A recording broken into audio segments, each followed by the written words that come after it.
Like, Dude, it's it's a bullshit story. I was in Melbourne for a tournament 2 weeks ago. Um, had a few beers during the day, as you do. yep, nope. On the way home, stopped at a Macca's to go for a piss. And 2 days later, I found out someone was in that Macca's for the 2 minutes with Corona for the 2 minutes I was in there having a piss. So, man, So yeah, man, two that weeks stuck at home. oh man, but you get to like, I mean, your infrastructure down there is a little bit better than ours. So you have like, is your job like the kind of thing where you can work from home, or is there some sort of comp, or what's that? I can't work from home, but I get full wages for 2 weeks. So it's like a vacation. Yeah, man. The government's done a deal with the supermarket, so I get free delivery. So if I want something, I just order it and it rocks up at my door the next day. Like it's freaking paradise for me. Living the dream. So you've had nothing but time to like watch basketball, paint, and just think about Anvil of Apotheosis. Oh, dude, pretty much like everyone's getting sick of me in the chat because I'm literally like on the chat all day because I got fucking nothing else to do. Oh man. Nah, it's been awesome. So and you're part of actual measured gaming proper, and like the podcast, I haven't listened to it in so long. I used to, and then last year happened. I'm just like, Oh, oh. that podcast was dead anyway, man. So you're not the guy that runs it. It's like his project, and he's just had a kid, so he's put it on hiatus for mm. a year or something. So I just saw a battle report show up on my YouTube though. So, oh, yeah, that'll be from Rocky. He's a Canberra dude. So right. he's like a the measured is a bit weird. Like it's based in Bendigo, but there's members from like all over Victoria, a couple from in Queensland, which is way up. So Oh. it's a weird club. It sort of takes in anyone, which I really like. So but yeah, Rocky's not around measured in Bendigo. He's probably good 5 6 hours away, but Wow. he's still part of the club. Yeah, still gets involved. So Yeah, right on, right on. I see. Chat gang is showing up, but we haven't gotten to talk about basketball yet for a cold open. I so you must be pretty happy, dude. who do you want in the finals? Who do you want in the finals?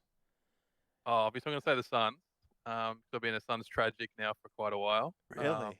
But I thought we'd win one game this series, so I'm already pretty stoked. Obviously, I want to win the series, but Let's go. it's all gravy for me.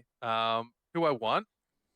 I don't know. Like I would have said that. Yeah, definitely the Bucks. Like fuck the Nets.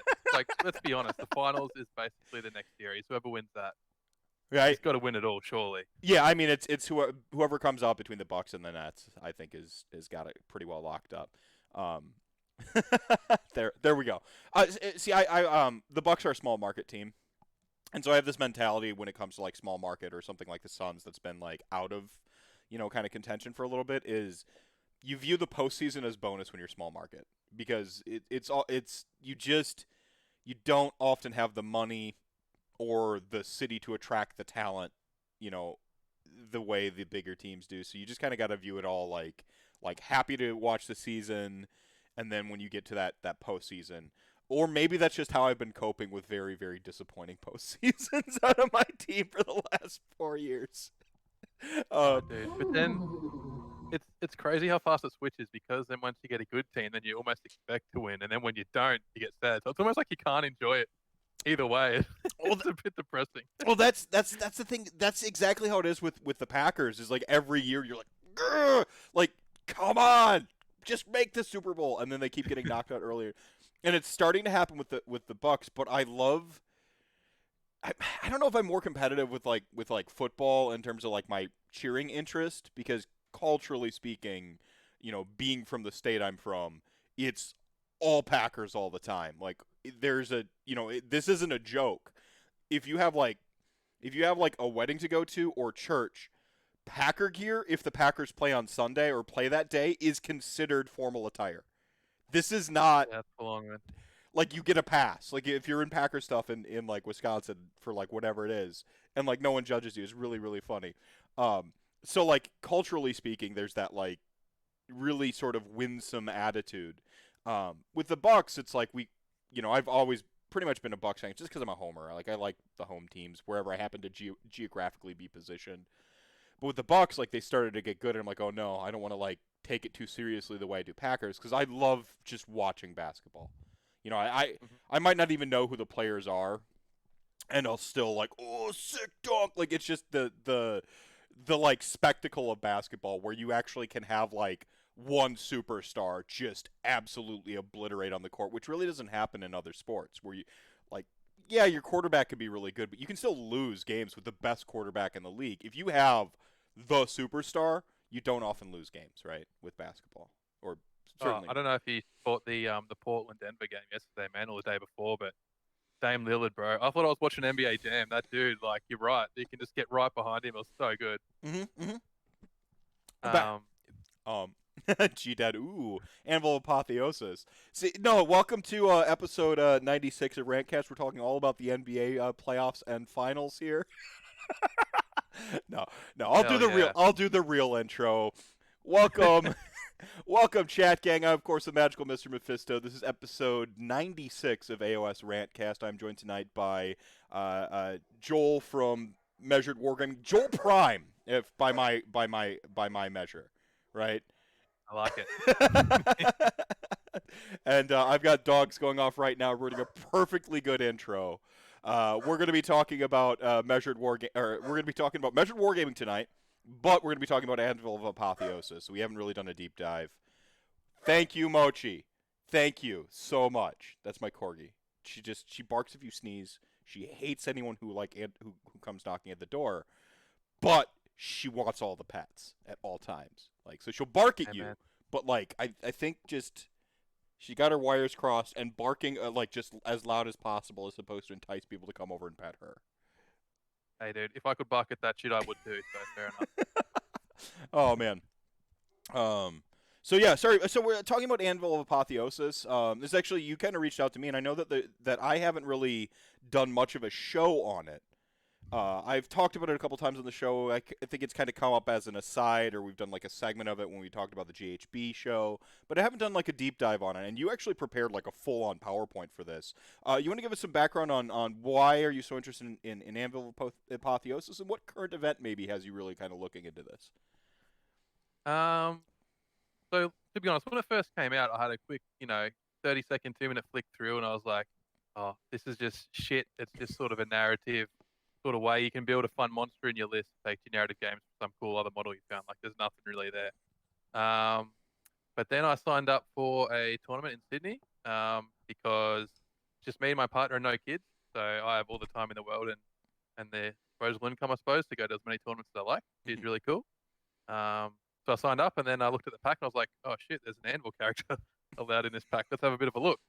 So I started digging in, and when you really have a bit of a deep dive and start to think about what you can do and putting it inside armies, there's actually some really sort of mental things you can do there. And oh, it's been so much fun. Like, I've probably made 60, 70 Anvil characters the last month, just thinking the best combinations, what wacky, crazy shit can you do. So yeah, actually, big props to G Dubs. It's actually really cool. There's a lot there. Well, from what I hear, it was actually like sort of the passion project of one of the writers. Like they were just like obsessed with this idea.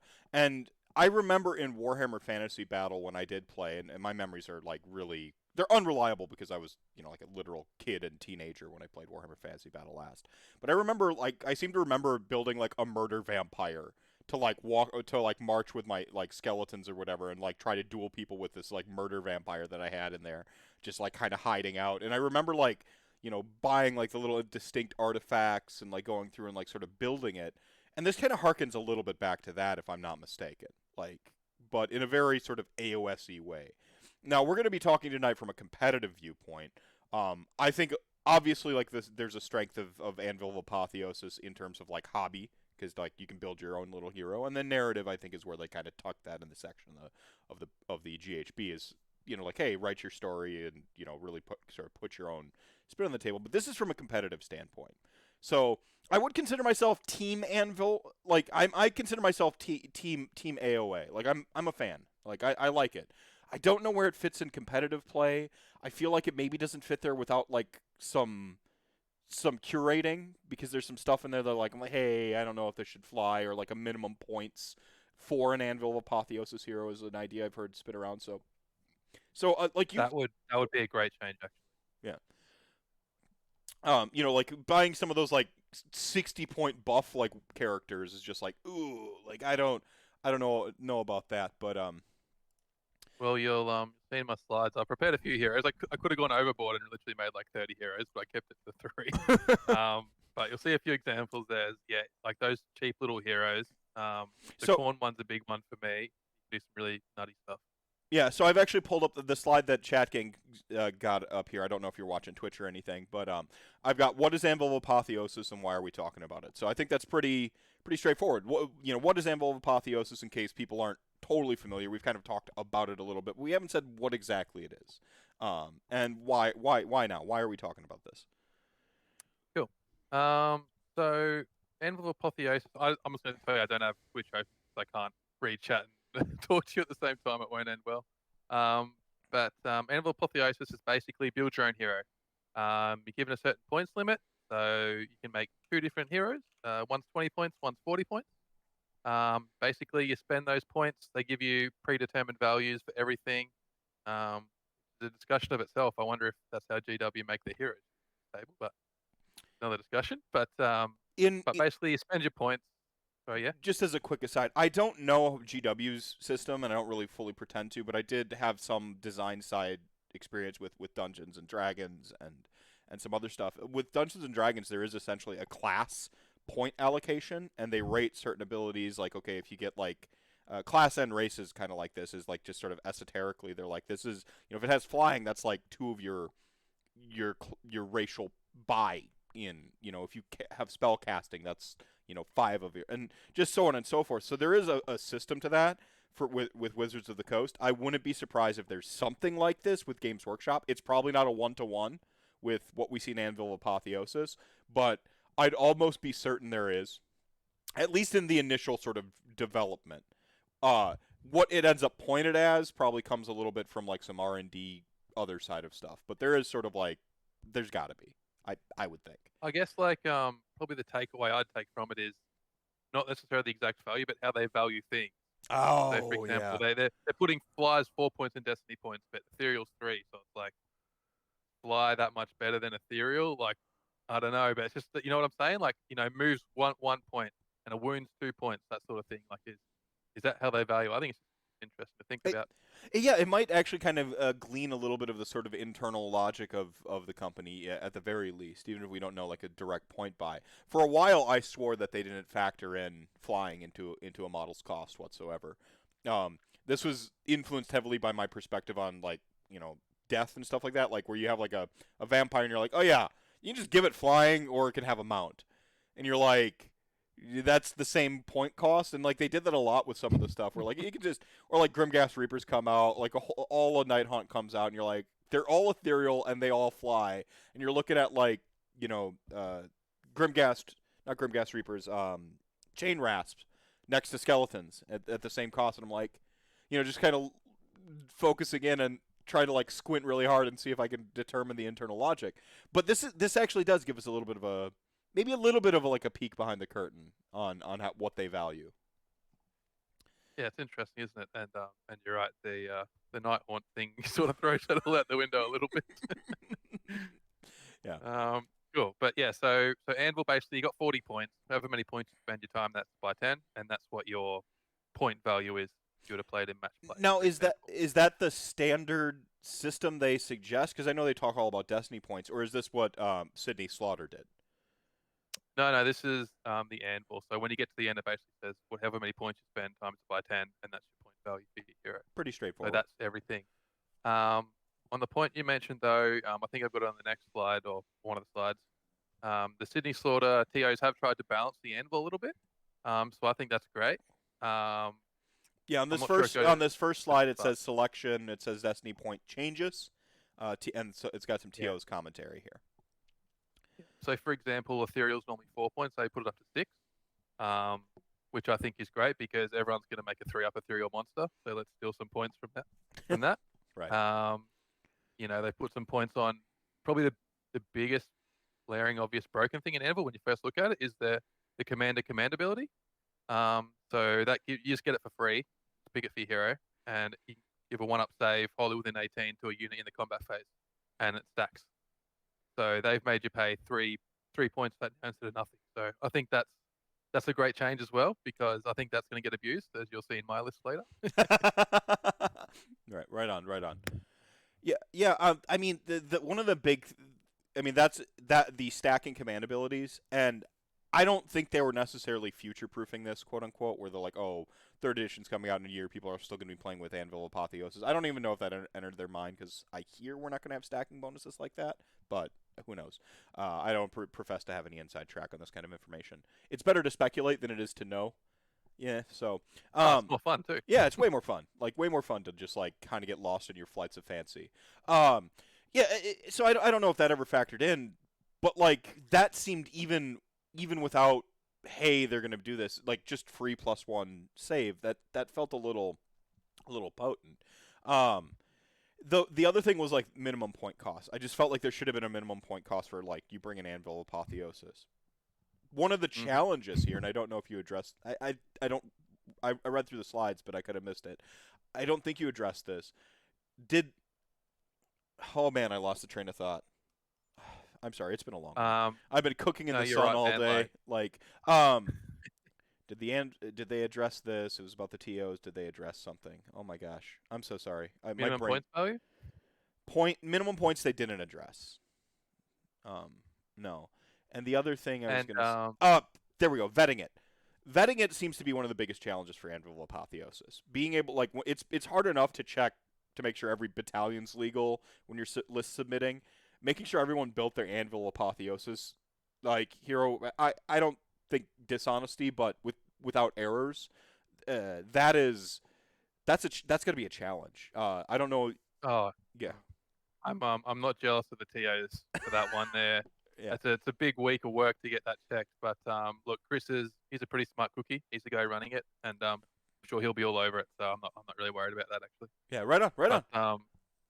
Yeah, normally like yeah, that's a big job, and you can bring two Anvil heroes in each list, so it's doubling your work again. So Yeah, so now you got a to lot. check the lists.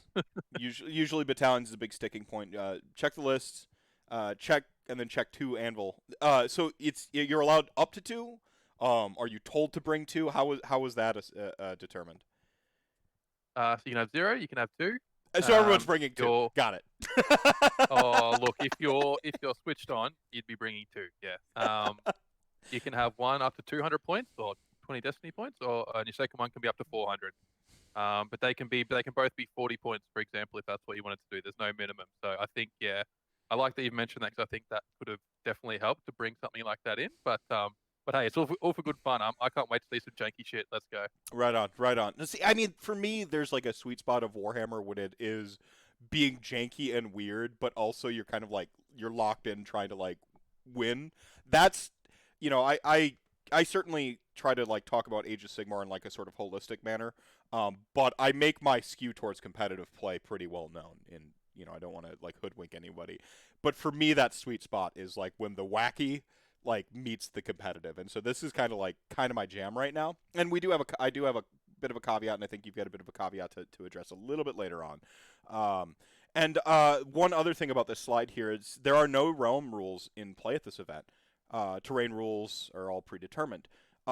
These are both very smart choices. You're bringing Anvil of Apotheosis. You're already kind of like whipping a curveball into the sort of standard tournament format. You're removing one layer of randomness, essentially with realms, and then you're sort of dictating or normalizing the terrain rules. I think this is very smart, by the way. If you're going to throw Anvil of Apotheosis into a pack, I think it's important to kind of like curtail or to sort of strain out some of the other wackiness, because like now you're getting into like systems that are never intended to interact, or What a layers to build on top is. yeah. So I'm gonna go ahead and switch over to the next slide here. Wait. So missions at Sydney Slaughter to provide some context. Pardon me. So most missions have limited points available. Do you have your own slide show up, or I'll just read through these real quick and we'll talk about it? Oh, whichever works for you, man. I can open it up as well if you want. I'll just read through it. I don't want the upside down internet to get mad at us. Most missions have limited points available. If you can get on and control an objective with hard shift to units, actually, maybe go through your points so we understand what you're kind of thinking here. Yeah. I think that's probably the better way to do it. Yeah. So basically, when you look at the pack, I think I think Chris and James, so the TO's this one, Chris Welfer and James Mabry. Two wonderful fellas, and Chris does really well in events too. I'm sure he's won a couple, so they know what they're doing basically. And I think Chris and James done a really good job choosing the missions when they're including the Anvil heroes, because if you look at them, there's not really many bonus points available in any of them. You've got shifting objectives, which gives you a battle line bonus point, and you've got total conquest for the last round is a leader point. So I think that's where my list will fall down. Um, but I like how they've limited the bonus points available, especially the leaders. And a lot of the missions are the total of points available are quite limited. So, for example, your escalation, it's 3 points a turn. There's no bonuses, nothing, just flat chat, and all your good shit's got to be at the back of the board. So, um, like that sort of choice, I think is really good. And all the missions, I think they've really thought them through. I really like the missions they picked. Forcing the hand is an excellent, excellent sort of equalizer mission. Like it forces you to play honest Warhammer without the lame, like you can't deep strike, you can't have army rules. Like, so I like forcing the hand. Total commitment. There you go. It's I don't know what it's like in the US. I don't know if you guys had many tournaments, but since the GHP, you're basically seeing that in every pack now. Um, People really seem to enjoy the new total commitment in this GHP. So yeah, we seem to play that every pack these days. hmm hmm It's kind of like Place of Arcane Power was in every single pack I saw for like one entire calendar year. And if it wasn't that, it was the not three. It was either Three Places of Power or Places of Arcane Power. It was one of those two.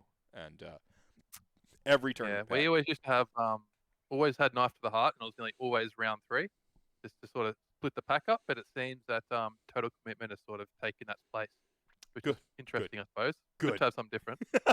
good, good.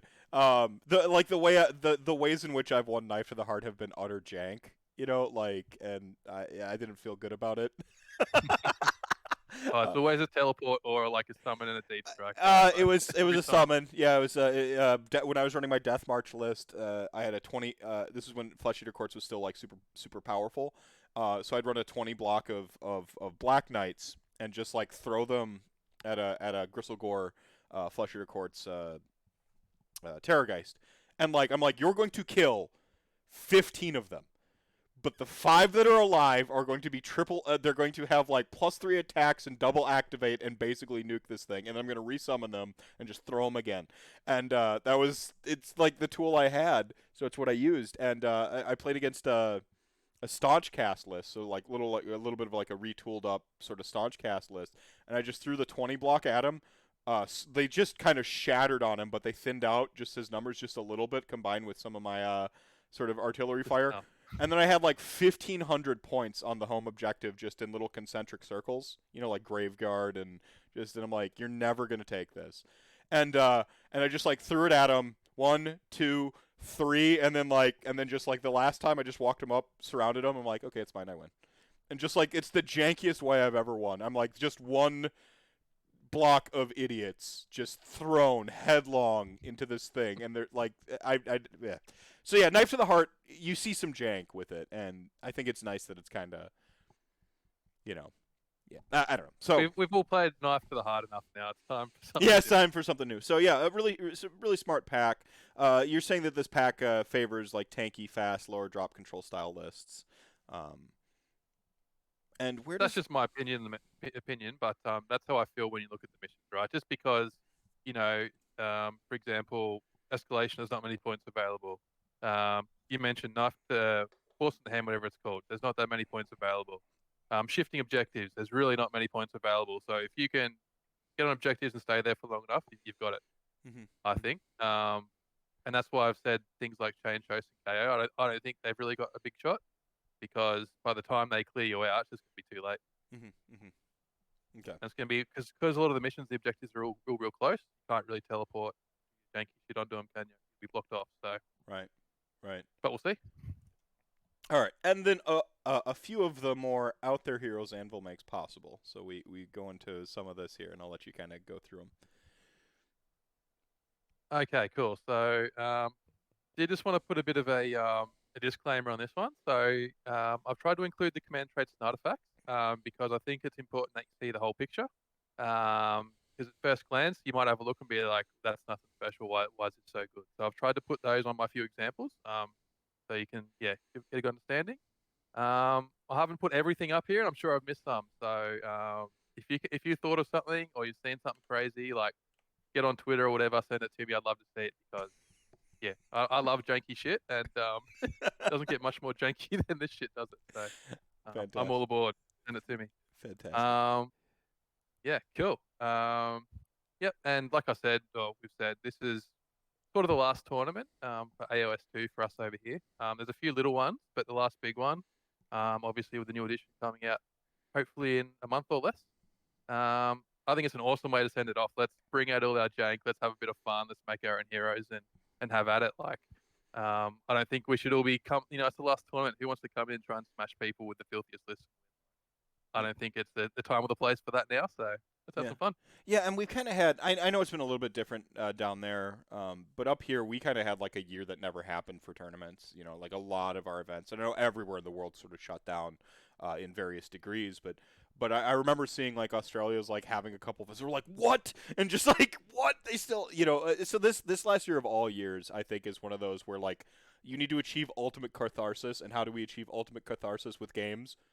Being bonkers, right? Like just go over the top. And I agree with you. A great way to send off 2.0. Who knows if Anvil of Apotheosis will come back? Let's get a hurrah in, right? Like, um, I have hopes personally that we see some version of this in 3.0. I'm seeing what's going on with the monsters, and I'm just like, like my inner Timmy doesn't come out very often, but I'm like over the moon excited for some of the changes I'm seeing in 3.0 come through with like the teasers today. Um, so My big stabbers in the cupboard are they're jiggling around excitedly. just like you hear the cupboard just rattling every now and then. Ooh, did somebody say monsters? Ooh. Right, right. All right. So yeah, next slide here. So the first one we've got here is Legion of the First Prince, a Zinch based AOA character. Yeah, okay. So from my look, the OBR character I've got next is up there, but for a whole army wide, this is probably apart from some cities list, is probably the most busted list that I've been able to come up with. Um, so I'll go through and explain it a little bit. So it's a Zinch based list. It's Legion of the First Prince. So if you don't know what that does, basically it gives your whole army got to be Chaos Demons. Your whole army gets a 6 up after save. Doesn't need to be near hero or anything. Just gets it. You at the end of every movement phase, you roll 3d6, and if your roll is 10 or more, you get to summon um, a unit based on whatever your chaos mark is, the corn, zinch, whatever. So basically, if you in this list, if you roll a 10 or above, you get 5 free picks. Put them on the table. Here you go. Which obviously is pretty mental, and when you combine it with the other stuff you can do here, it's pretty broken. Here, just have what is it? 25 free wounds. Go for it. So and then all your blues and your brims get a 6 up after saving first sprint. So that's like adding another 4 wounds on top again. So 29 wounds. Just have it. So I think it's pretty. I think first sprints there's definitely some legs there. Really excited to see what happens actually with these generic battalions because first sprints didn't get any battalions for whatever reason. And some battalions where they've got 2 really bonkers artifacts. So if you get a battalion in there, they're going to be chef's kiss. I'm excited. Right on. But anyway, to go into this list, this hero. So he's a 400-point hero. I've basically tried to make him as survivable as I can while still dishing out a little bit of damage. So he's 16 wounds. He has a 3 up ethereal save. That's okay. He has an artifact in first sprints that lets you reroll all saves, only in melee, but reroll all saves. So you want a 3 up ethereal rerolling all saves, pretty good. And then you make him your general, and his command trait is a 5 up after save. So good luck trying to kill that fella because I don't think you're going to have much luck. Right. And basically the idea behind this fella is you launch him forward, sit him on an objective. He's summoning pinks. I've made him a wizard in the Anvil. One of the spells is Raise Dead. So it goes off on a 6. Pick a unit within 12 and brings D3 back. So you've got a unit of pinks. You might have Bellicor sit next to him. Your opponent might try to ping a few wounds off Bellacore. He's got a 4-up bodyguard save. He palms it off to the pinks. 2 pinks die. You roll your banner. You might roll a 1, get pinks back. You might not. But then you use the spell and your pinks come right back. So cool little combo in there. These are death I really shenanigans that I really appreciate. Oh, Um, it's funny. You sort of see them remove all of these, bring back and return model spells, and it's like, here, Anvil, just have one for nothing. right. So yeah, you've got that.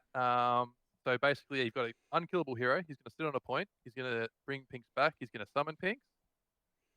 His damage, he's probably going to average, 8 to 10 damage against a 4-up save, so it's not nothing. Yeah, he'll slap there is a around. He'll spell- slap around their like support hero if he needs to, right? Oh, if they try to come and take it off him, they're going to bounce off him, do 0 damage, and kill some stuff back. So, and the other janky thing about Anvil is when you build your hero, you can put whatever base you want on it. So, I'm hoping no one abuses that. I've put an appropriate base on my heroes. Disgusting. But if you really wanted to, you could just put him on an Archeon size base, right? And then you have to charge him to get the point, and he takes up most of the point. And yeah, that could be pretty dirty. I hope no one abuses that, but that's hard to check before people rock up, isn't it? So it's a bit of good faith. Yeah, I mean that's where something like you'd write it in your pack for Anvil of Apotheosis, like heroes should be on appropriate size base for the models or some such. But appropriate size is open to interpretation, so you actually have to say the threshold for maybe the wound count or something like that. Like if it's on a mount, you'd have to say, right? Yeah, there is nothing in this pack about that, so it is a bit of good faith. So we'll wait and see, but I can't wait. most of the people go on a good bloke, so we should be right. I actually I'm hoping for like the absurdity. Like I want it to like rock up on the like a base the full pie plate like the Nagash, like just let's go. Dude, like if you wanted to, you could just bring a 6-inch base, take the whole objective, put a tiny dude in the middle of it, and be like, "Come and take it." Yeah, yeah. Right on. And then you've got a little sort of support hero here with him. I had a little bit of fun with this one because I've got a Sail the Faithless model that sadly no longer exists. So I've titled it Sail the Forgotten because the poor little bugger's been left behind. Well, see, this is a brilliant use of Anvil of Apotheosis is sort of like necroing one of your old awesome characters. Yeah, well, that's it. Like, I love that model. I reckon it's a great model. It's sad to see it go. I still use it in some games, like a Sorcerer Lord occasionally, or sometimes it sits on my War Shrine. But yeah, you're right. This is a good way to all those old heroes that got. I've got my generic, unique Necromancer ready for my Soul Blight Gravelords. Hell yeah, man! That's it. Yeah, so you're right. That's a really cool thing of Anvil is you can bring back all those old characters. I saw it a bit too late, but I would have really loved to use like Tamrakan. Use him as an Anvil hero and bring him back. Tamrakan's horde. Love that yeah, too. yeah. His battalion's still around, isn't it? But he's not. Or no, that was the army. It really? He was an army, wasn't it? Yeah. He had his own army. Yeah, his own army. Tamrakan's horde. That's right. Yeah. Rip Tamrakan. So yeah, you brought back Sail. And another spell that Anvil gives you, because Anvil isn't good enough, is it's called. Well, I've called it Vengeance of Tamrakan. Just a little thing in there, as you can see, bringing up the big boy. I can't remember what its generic name is, but anyway, what it does is off on a 7, unit within 12, D3 mortal wounds, and -1 to save rolls. So in First Prince, I think, especially when you've got pink horrors that are putting out, a unit of 10 pinks is 30 shots and 4s and 4s if they get their spell.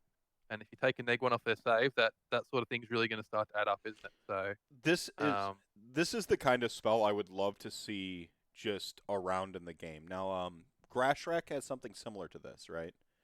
It's -1 or +1 to hit it.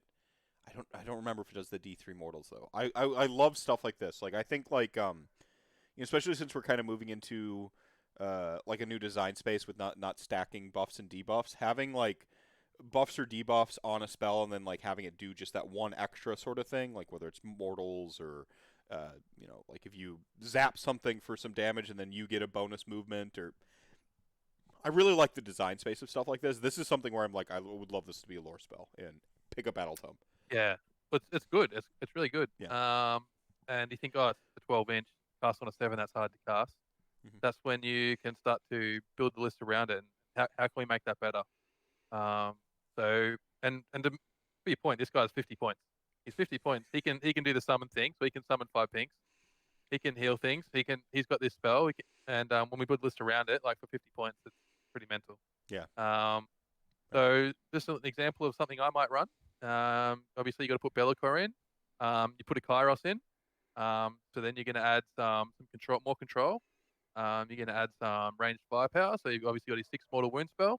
You chuck your portals in. That's got a big range. Another really cool thing about Kairos that I don't see people use enough is he can cast spells with friendly wizards around him.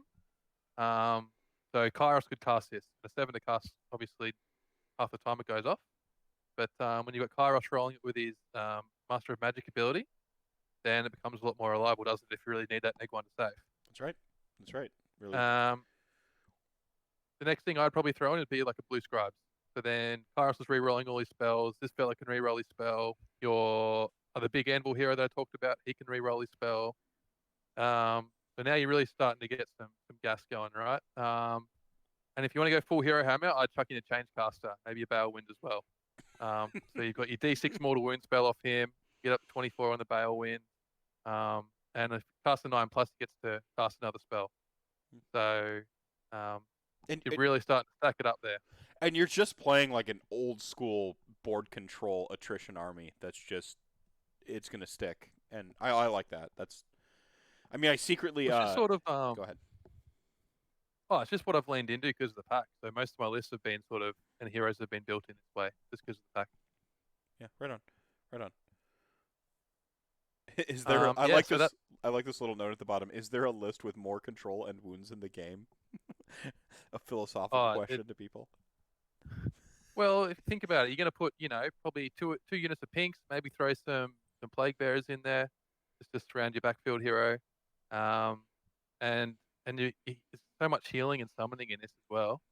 On top of Be'lakor, shutting someone down for a turn. God, I wouldn't want to play against this. It would be no fun, and I don't think you'd have much chance of winning. So it's filthy, very filthy. Yeah, right on. Oh, the name here on this next one, the Mephisto special. So, yes. confession time. My ruling on Anvil of Apotheosis was 100% centered around the fact that I could finally make like the OBR foot heroes that the army deserved, and so I'm really happy that you have appeased me tonight. Mate, this hero is completely fucked. Like if you ever want to play Hero Hammer with people like, oh, my little foot hero should be really good in combat, like Right. this is the build for you. Right. So there's a fair few layers to this one, so we'll run through it. So I've gone with a White Dwarf OBR hero. So G-Dubs have been releasing White Dwarves that have been adding on to Anvil. One of the big problems, I guess, with original Anvil is a lot of characters or heroes are missing the keywords the army needs to really be able to use them, which I'll touch on in more depth later. But basically, yeah, it killed a lot of armies being really able to use Anvil. So I think they've tried to fix that with White Dwarf. So about 2 months ago, I think they put a White Dwarf out where they allowed you to build FAQ heroes and OBR heroes in it with the right keywords you need. And the TOs have allowed all the Anvil White Dwarfs in this tournament too. Really cool. So that's where I've gone. So if you see some things on here that don't make any sense, it's because they're probably from the White Dwarf with their OBR Anvil in it. So let's go through it. So you've got a Liege Cavalos. I've put him up on a tiny little mount because you get a cool bonus you'll see later on from that. I've put it inside Null Myriad for one very specific reason, and that would be this artifact. So I think before we go into it, we need to run over this artifact. The weapon, right? The Baleful Blade. Yeah. Okay. So how this works, pick one of the bearer's melee weapons. Do not make save rolls for attacks made with that weapon. And wounds inflicted by that weapon cannot be negated when they are allocated to a model. So basically that means you can't roll a save against it and you don't have an after save or feel no pain against it either. So whatever wound rolls are successful, that damage is straight through. You can't do a thing about it. So what's great about Um, this artifact is you look at it and you look at the Ossiarch Bone Reaper's battle tome and then you look at your hero selections and you go, "Aw." yep, So you've yep. You fixed get that. very sad. So you've fixed that. Oh, have I fixed that? So let's run through this. So one of the new things in this White Dwarf is you can give it a Netherite Spear, and you can pay double points for the weapon, and you get double the attacks. So it starts at 3 attacks. That gets us up to 6 attacks now.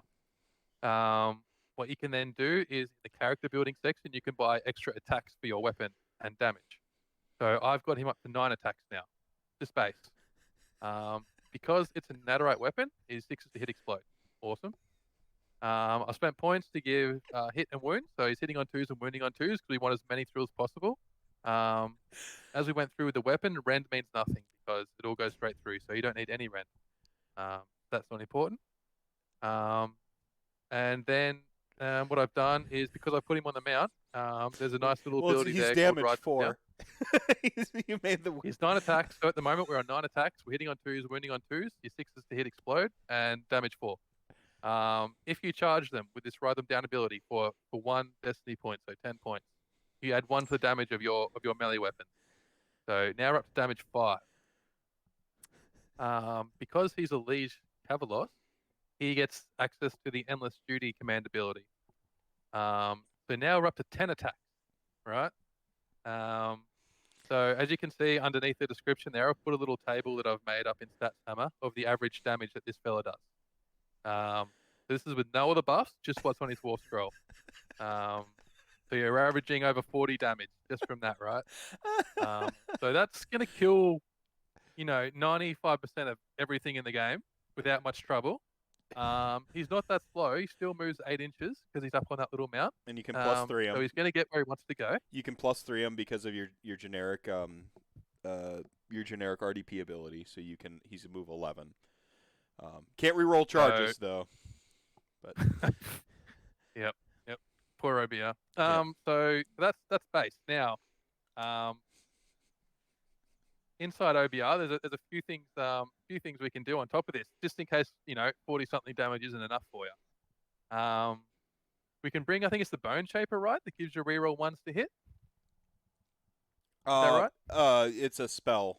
There's a couple ways to do it. You're either going to get your spell. It's rerolling wounds on your Mason. Yep.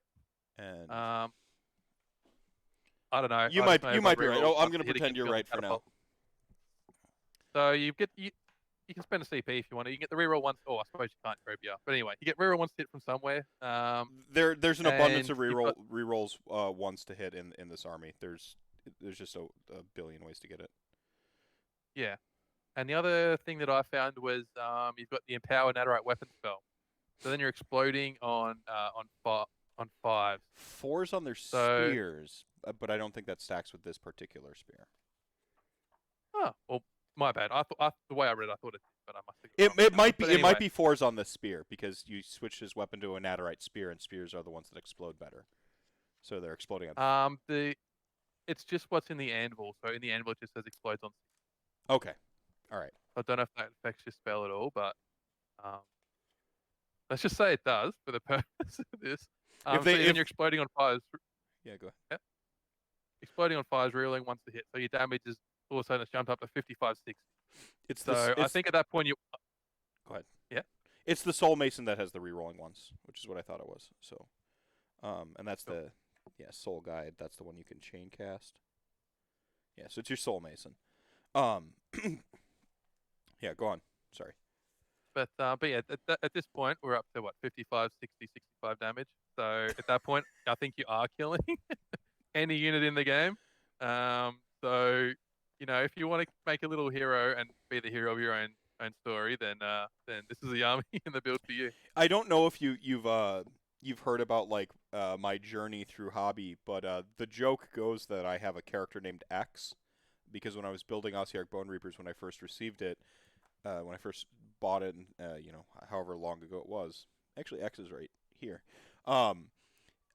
So how he's got the sword dragging behind him like Pyramid Head. I looked at him. I'm like, man, it looks like he's gonna give it to you. Like X gonna give it to you. So I named this character X. You've just created X. Is basically uh, Dude, that's gonna have more meaning now too, since the poor fella's gone. So I yeah, love it. yeah. He That's great. gone but not forgotten. Rip DMX, man. Yeah. So Love it. there's X. He's just gone on to become a Liege Cavalos hero in our hearts and minds. Yeah. So don't go near X if you're playing against Meth. But then you look at it and you're like, well, he's 7 wounds on a 4-up save. Like he's just gonna get shot off or die, right? Mhm. So that's when we start to look inside the army and say, well, what can we do to fix that and change that and make sure he doesn't die? And OBR have some pretty bonkers stuff to do that. So as you can see here, there's a unit inside the OBR battle tome called a Mortis Guard. And basically they're just a bodyguard, kind of like Saurus Guard you've probably seen in Seraphon. Whenever he's going to take a wound on a 2-up before you give it to him, you can give it to the bodyguard instead. So yeah, you start palming those wounds off, keep them near him. They've got an 8-inch move, I'm pretty sure, or is it 5? And then you make it 8. I can't remember. But they're going to run. They're not that good in combat, so you're just going to run them and keep them up with him, so they keep the shrug. And they're just going to eat anything that tries to kill him, basically. So that's where you're getting your survivability from. He's getting close to immortal, I reckon. Obviously, you've got one of your soul dudes heals 3 wounds a turn, so you can do that. The build that I like, that I would take this in, is take a shitload of Mortek around it with a harvester. So if it's close enough to your harvester, then you can just, whenever your Mortek die, you can heal up the hero instead if he's getting close to death, if you like. And the other thing is I really like the Immortus Guard Battalion. So what that is 2 units of Immortus Guard, a unit of Morghast Archive, which are your tax, obviously. And for 80 points, what it gives you is when that wound is passed off to the Immortus Guard, on a 5-up, it's just completely negated and gone instead of going to them. So that's adding quite a lot of survivability as well to your Immortus Guards, so they can hang around a bit longer and keep topping your hero up. So I really like that little build in there too.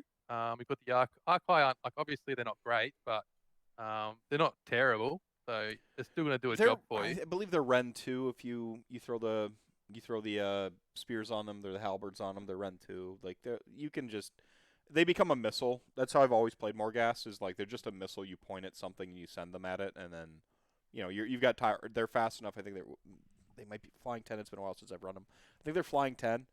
So like Harbingers are better because they've got that 3d6 charge, but Archai, you point at the problem derpy like battle line someplace that your opponent's not super protecting. They're going to take it out, right? So they're you can get their points back if you're smart with them, and that's really the best you can hope for. I just don't like units that are that swingy. Like they're 2 attacks and like 3 or 4 damage. It's like you miss, you roll 1 hit, and then the wound roll, it's like a 2 and you roll a 1, and you're like, oh fuck. Yeah, I mean if you're bringing the Screaming Skulls, you can get them a +1 to hit though. So and you're chain gunning the Soul Masons, re-rolling ones. So they're re-rolling ones with a +1 to hit, because the Soul Mason has the ability when it can cast a spell, you roll, and then you can get multiple casts of it. So you can, you're gonna give it to X because X is gonna give it to you. You're gonna give it to your Archai, and then you're gonna give it to your like fatty block of Mortek Guard or whatever you're bringing. Yeah. So obviously you can make them more okay then. The other thing the battalion gives the Archai as well is they also get the bodyguard shrug the Immortus have. So if worst comes to worst, you can just use them to soak wounds for X. Yeah, cool. No, I love this. This is this is great. I missed this in the White Dwarf, I suppose. And so now X actually exists forever. I'm gonna model X now. So then you say, okay, cool. I can shrug wounds off, but the occasional wounds still going to get through. Or spells. What's he going to do about spells? So that's when he's inside Null Myriad. We just get these sweet spell rules for no reason. So basically, what Null Myriad gives you is when you're affected by a spell or on a spell on a 5-up, doesn't happen. For a command point or a relentless discipline point, on a 2-up. So who's going to be throwing spells at this guy when on a 2-up it just doesn't happen? So you get as close as you can get to spell immunity there. And the command trait in Null Myriad is -1 to hit melee. So he's killing anything and he's really not dying. So if you want to play Hero Hammer, like this is, yeah, it'd probably just be a lot of fun to play. I see. Yeah, no, I see. I don't know where Hero Hammer got the negative connotation it did, but I miss it a little bit. Like I'm like, I like monster trucks and heroes. Like I want to play Fuck yeah, man. like I want to play with monster trucks and heroes and bodies intrinsically have value as bodies for capturing. So to me, they don't need to be super aggressive in terms of everything else, which is like the opposite of what has happened. Like we look for like the highest quality of body to buff up and just throw in because then they have their intrinsic value of board control and capturing and bring back Hero Hammer, man. Give me monster trucks, monsters, and give me like heroes that will smite those monsters and just smash them into each other while I make like explosion noises with my mouth. Like that's Beautiful. that's what I want. That's what I love. That's what I'm happiest. Like I do as an MTG. I'm a control player, so I do like control. But control is honestly part of it's just a mindset. How do you view the game? You view it in terms of resources and the board control, right? Like it's a part of it's that. Like everything becomes control with a certain mindset. I like to use this analogy in Magic the Gathering that people don't realize is like, would you tap a character, to get them to attack you? Now you start thinking about control, right? Like now you're getting them to tap out. Like control's a mindset, man. Like Dude, did you ever play Hearthstone? I did briefly. I didn't like the sort of pay to win aspects of it later on. Like if you weren't, if you missed a season, it started to feel like you had to pay to get back into the season, and I hated that. But yeah, I played it from the start, and that's sort of when I stopped playing. When that happened, but I was a big control player in Hearthstone, so I'm right there with you, man. Yeah. It's definitely how I think too. I love it. Yeah. And Warhammer's all about monsters. Like what are you're doing it wrong if you're not playing with monsters. Like that's the most fun thing in the game. Every list I run has a monster. Yeah. My whole aim is to make monsters as good as possible. So most lists I run have Archaon in it, and just make that dude as good as he can be and go fuck shit up. So it's a bit of a shame, like you said. I think a lot of the way the rules for AOS 2 are written really don't favor them. Mm-hmm. That's why you see what you said, big blobs of shit getting buffed up with support heroes and sent forward because the rules are written in a way that's the best thing. So 3.0 the rules preview today was go on. Yeah? No, finish your point. I think this is where you were going. I just cut you off. Oh yeah, I was just saying. Obviously the rules preview today is interesting. I'm a little bit concerned that it's going to add a lot of bloat and some people and some armies have already struggled to finish games in time. So I'm a little bit concerned there. Hopefully that gets fixed in other parts of the game. But yeah, this is a big chance really to fix it, make monsters great again. So let's go. Yeah, if they I mean speed up movement and deployment movement and pile in. Those are the things that are always going to take you the most time. Obviously, rolling piles and piles of dice, you can improve most of that stuff pretty consistently, but piling in is the one I find just tends. Yeah. There's really no way to super improve piling in apart from running fewer models and shortcutting in ways that are not technically the most legal, right? Like if you're on your racks, you stay on your racks, you just kind of tip them and go, there you go, right? Like there's ways. Yeah, go ahead. It's just gonna be awkward sometimes too, right? Because the start of the game you're like whatever, but then it gets to that one combat and it's like this is gonna decide the game. Yep. Yeah. So I want to make sure you're only getting the right amount in, and that's really grinds you. Yeah. Yeah. So it's hard, but like that's where like if we go to that one, what was it? That 1 month, that one glorious month at the beginning of AOS 2.0, where they had the actual perfect pile-in rules, and then they FAQ'd them to be worse. Does everyone remember this? I remember this. I don't remember. You don't remember? They actually said when it was closer, before we got the like model locked thing, you could just pile in towards a model of your choosing, and they're like, wait, no, closest model. They changed the language, and I'm like, no, like for one glorious month before that FAQ came that would out. change a lot. And that's it. That's all it would take. Because rather than having to sit there with the little finicky, like, am I closer to that guy or that guy? Now I have to worry about coherency. And so I'm going to pile in like a quarter of an inch that way just so I maintain my coherency while my forces end up split out this way. Like, just, if you can pile in towards stuff, just do it. Like, there you go. if you can play with the little pool cue thing, like you're a general in like a colonial war, where you just like you sit back with a snifter of brandy, swirling it, and you push your dudes forward into combat. Boom! You're going to speed up the game to allow for some of the rules bloat elsewhere, because now you're making decisions is way more fun than measuring. So like I don't Oh, mind the bloat on the fucking side of the measuring. I'm sorry, I don't mind the bloat on the side of the rules. It's the bloat on the side of the finicky bullshit. Like get rid of I'm just thinking in my head, there's that one guy. He's like, he's got two decisions to make. He can go one way or the other, and he sits there for 5 minutes going, oh no, uh Now he's got 4 decisions. Now it's like, oh shit. Now what am I gonna do? yeah, I suppose. I guess you do get some decision bloat there too. But my point stands, dang it. I think monster actions are cool, dude. So I'm Oh yeah, as long as they can keep control game time elsewhere, I guess. Then right. I'm all for it. Right. I'm just gonna I feel sorry for those poor armies. Probably like you as an OBR player, you really need to get to that turn 5 to win the game. Mhm. Um, Yeah. so as long as we can get to that turn 5, we're good. Yeah, 100%, 100%. So I love this hero. This hero is great. I'm gonna say objectively, this is the best hero in Warhammer. If this guy exists in the game, bro, like imagine the rage. Like, what is this? Fucking got Trek 2.0.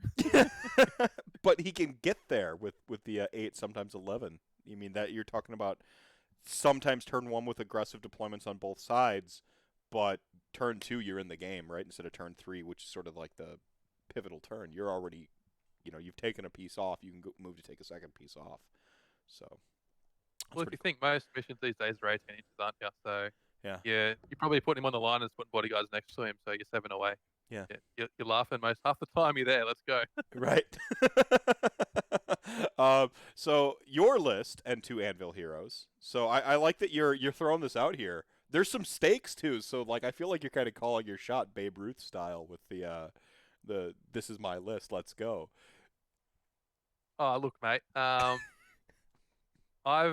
I've I've done pretty well for myself in this season of Masters.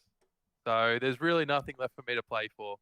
Basically, I'm just here for a good time, and to play my bone splitters because I've never pulled them out. I've used them in my big war quite a bit, but they've just sat on the shelf because they're just not quite there. They're just missing a little bit for me to really.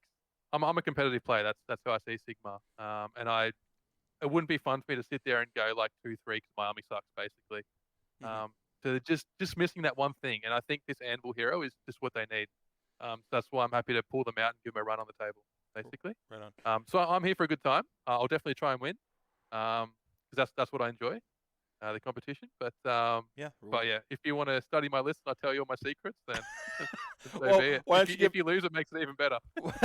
why don't you give a rundown for Chat Gang here? What's your list and why is this hero like the stuff? Why has it got the sauce? Sure. So I think it's important to have a little think about Bone Splitters before I go into that. So Bone Splitters as an army, one of their big selling points is they've got their 5-inch pre-game move and they get a bonus against monsters. You can pick one of 3 things. You get a bonus 3 inches extra to your pile in. You get 6s to wound or a mortal wound, and I think it's +1 to hit or something like that. I can't remember the last one. But basically, so you do it right against monsters.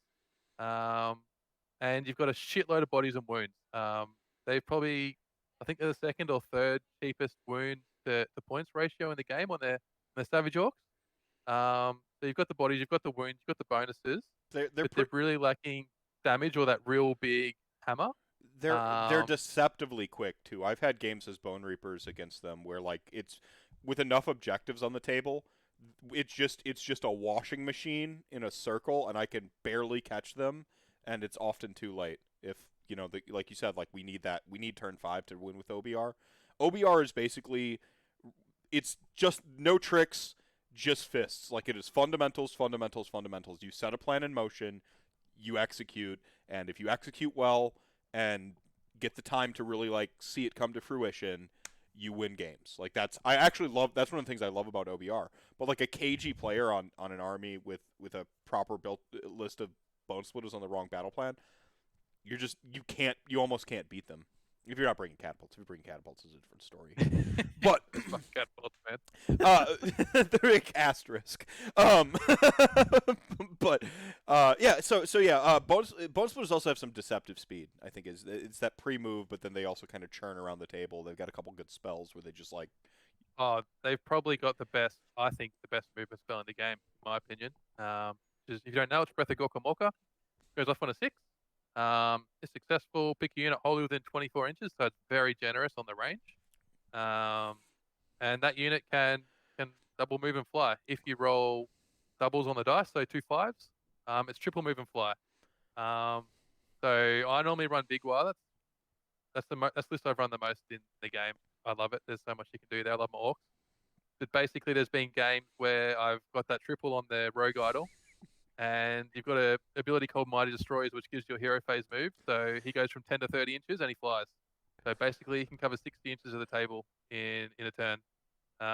So you could basically go for the touchdown if you wanted to. You could go the whole length of the table. So when people see that triple on the dice on the Rogue Idol, yeah, you can see the terror on their faces, man. It's a lot of fun. Oh yeah. I've seen it directly myself. Oh, you know. I remember a specific game I was playing at SAGT a couple of years back against a guy called Michael Clark, and he thought he'd hidden his Iron Drakes well enough from me. He measured it. They're like 40 something inches away. He's not going to get there. And out comes the triple, and the Rogue Idol goes and says hello to his Iron Drakes on turn 1. So he was not very happy about that. that was my experience. I had my thin block of Mortek Guard with the so I usually go a 20 block with the Bone Shaper, right? Which against most stuff in the heyday of Petrifex Elite, that's good. That's a grinder. It can, out efficiency most stuff.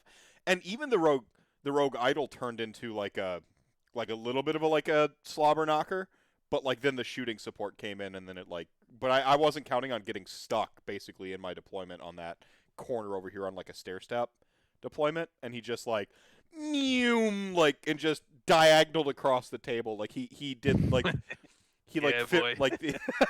just pew. I'm like, all right, man. I'm not even mad at that point. I'm just like, all right, dude. All right. Oh, it's a big problem, and most people take 2 or 3 turns to kill him, and by that point, the rest of the army's moved on the objectives, and you've won. So well, that's exactly it with OBR, which is a pretty slow army. It's like, well, you just stopped me. That unit was supposed to move 2 turns, and now it's not in the game for 2 turns, and it drags down the road, yeah. and that's it. Yeah, all right, man. Good game. Handshake. I'm not mad. Yeah, I like the wacky though. Bring it on. oh, well, this is a weird list. I'm sure most people would have seen something like this or played even Bone Splitters anyway. So we'll give it a good rundown. So speaking of, I think this Bone Splitters was missing a big sort of survivable hammer. He's a bit of a hammer. He doesn't hit super hard, but this list isn't about damage. It doesn't need damage. But I think the Rogue Idol, it's just not quite there anymore, especially not in Big War when you're not chucking the War China in. He really needs that +1 damage to really be scary enough for people to have to worry about. And getting on the 2s and 2s as well really changes that Rogue Idol. So I think in Bone Splitters, it's just not quite good enough for its points. A bit too much. And the big stabbers in this meta, you can't run stabbers. They disappear, and that's a big chunk of your points, and your whole army's built around buffing them, and they go on turn 1, and then your army falls apart. So unfortunately, they're waiting in the cupboard for 3.0. So I think this Anvil hero is exactly what a Bone Splitters, specifically a Bone Splitters, really needs. Mm-hmm. And I'll run through why now. So built in basically to be as survivable as possible. So I've given him 16 wounds, 3 up ethereal. There's a really sweet artifact in Bone Splitters. So Bone Splitters have a 6 up after save army wide. The paint save. There's an artifact. What's that, sorry? It's the paint save. They've got their war paint. There's 6 up. The war paint save, baby. Those naked little arse cheeks are clapping together hard enough, and so there's an artifact basically that turns that into a 4 up after save, which is obviously pretty insane. Really, really good. Especially when you're ethereal on top, he's going to die, but it's going to take a long time to get through him. Hopefully. We'll see. Right. So the idea behind this guy is some of the other stuff he's got. One of the cool little techs I found was you can make this guy. I think it's called Inspiring in Anvil. So basically, units wholly within 12 of him, they get to use his bravery instead of their own. And that's one of the big issues with Savage Orcs is shit's going to die and their bravery 5. So basically, what he's giving is just a +2 bravery because the hero base comes with 7 bravery. Just giving +2 bravery to my frontline units, so when they start to die, they're not going to run away as much. Because every guy that runs away, that's 2 wounds gone, so it hurts a bit for orcs. So I like that little bit of tech. He's just got to be. It's inside Bone Grins. Probably should have said that earlier, but Bone Grins basically the start of your charge phase. I think it's important to mention it's the start of. If you're within 12 inches of one of my units, you have to charge it. And if that charge roll is successful, you have to charge. Obviously, you can choose which unit you charge within that 12 inches if there's more than one, but you have to do the charge. So the idea behind this guy is he's my turn 1 missile. I send him as far up the board as I can and towards your units that I want him to be tied up with.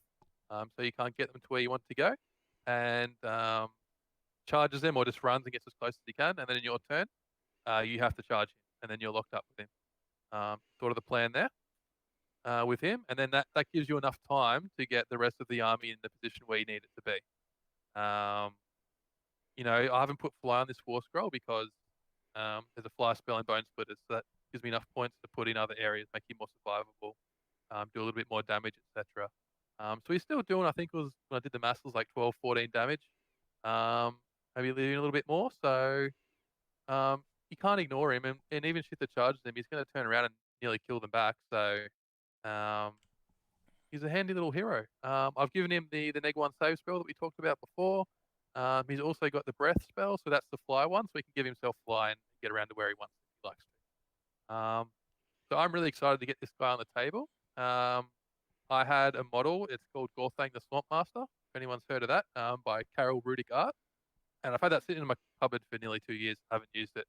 And it's such a beautiful model, and this was just a good excuse to pull it out, paint it up, and get it on the table, have a good time. So I'm really excited to get this fella on the table and see what he can do because I think he's going to do a lot of work. I'm excited. I think that's awesome. Like I love that. Like I love the almost like the sort of collector's aspect of the models that you're bringing in with your Anvil of Apotheosis too. It's just for me, it's chef's kiss. Like the hobby coming together, right? Yeah, well, that's it. It's a perfect excuse to show the hobby side of things as well. Outside of GW stuff, obviously their sculpts are the best, but there's some really cool stuff Right. else out there too. So yeah. I mean, I've got my my Punga minis for my Blood Bowl team, and I like adore them. Blood Bowl minis are pretty freaking over the top too, but Age of Sigmar is beyond reproach as far I think for minis right now. oh mate, I've got so where I live, it's mostly 40k. I don't really play Sigmar outside of tournaments. And all I get all the time from my 40k mates is, "Oh, these Sigmar models are insane. It's not fair. They're so much better." So, well, it's rabbit hole number 3 for the evening, I believe. If you're playing the unofficial RantCast drinking game, you're not. I don't condone it. Don't do that. I've from what I hear through channels, like if you work on 40k, it's like the steady, awesome paycheck. Like that's the kind of cushy job because you know you're going to go there. You're going to make new poses for like Space Marines. You're going to, but like to get there, you got to prove yourself in the fire that is Age of Sigmar sculpts, where like kind of like the wacky stuff is, from what I understand. So like the sculptors with Age of Sigmar, like they're sort of like there isn't a box so much like there is in 40k. Where 40k, it's like you gotta, that's the flagship. There is a consistency and a expectation that must be met at all times for that fandom. You can't super push the envelope. You can't super go outside outside that box. But with Age of Sigmar, it's like some of those models, you look at them and you're like, this person was on some shit, and they went for it, and you're just like, respect. And I personally love that about Age of Sigmar, where they kind of go too far, like all the time. But it's like I said, it's fucking awesome. But It's so easy to like snip off a couple bits or bring it back down to earth a little bit, but like to even go there in the first place, like to get your own personal creative juices, like just wow, you see this thing and you're just some models are very busy, aren't they? sometimes, yeah. Sorry. A good example is if you just look at 40k orcs, they're getting their new orc army or parts of it coming out basically at the same time as we're getting our Age of Sigmar orc army, and you just compare the two, and you're like, wow, Gorgeous. these were made at the same time. Gorgeous. No, I'm not a big 40k guy. I really don't know much. All my 40k knowledge is frozen in like 5th edition. That was a lot like the last time I played 40k, Blood Angels. If I got back into 40k, Team Necrons Shocking. all the way. They finally shocking like the space vampires. Me? Why would I do that? Yeah, what? Yeah, I play the space vampires with Mephisto. I know, like everyone's surprised. Never would have guessed it. Yeah. If I get back into 40k, it's on Necrons. Necrons finally look like what I had always imagined them to look like. A lot more weird, a lot more sci-fi, really. Because like you kind of got like the Terminator. They looked like they looked like Terminators from T2, totally frozen in place before. Not really, but like the freaking Void Dragon and like their king, dude. Oh, dude, like there's some fucking sick shit in there, man. Silent King, like who's basically the Catacross of 40k as far as I can tell from sculpt wise. Like just the rules for that guy's so much fun to play with. Like I'm jealous. My mate uses one all the time. I'm just jealous of him. I want to play with it. so metal. Like I'm not saying I'm tempted to play 40k. But like if I were tempted to play 40k.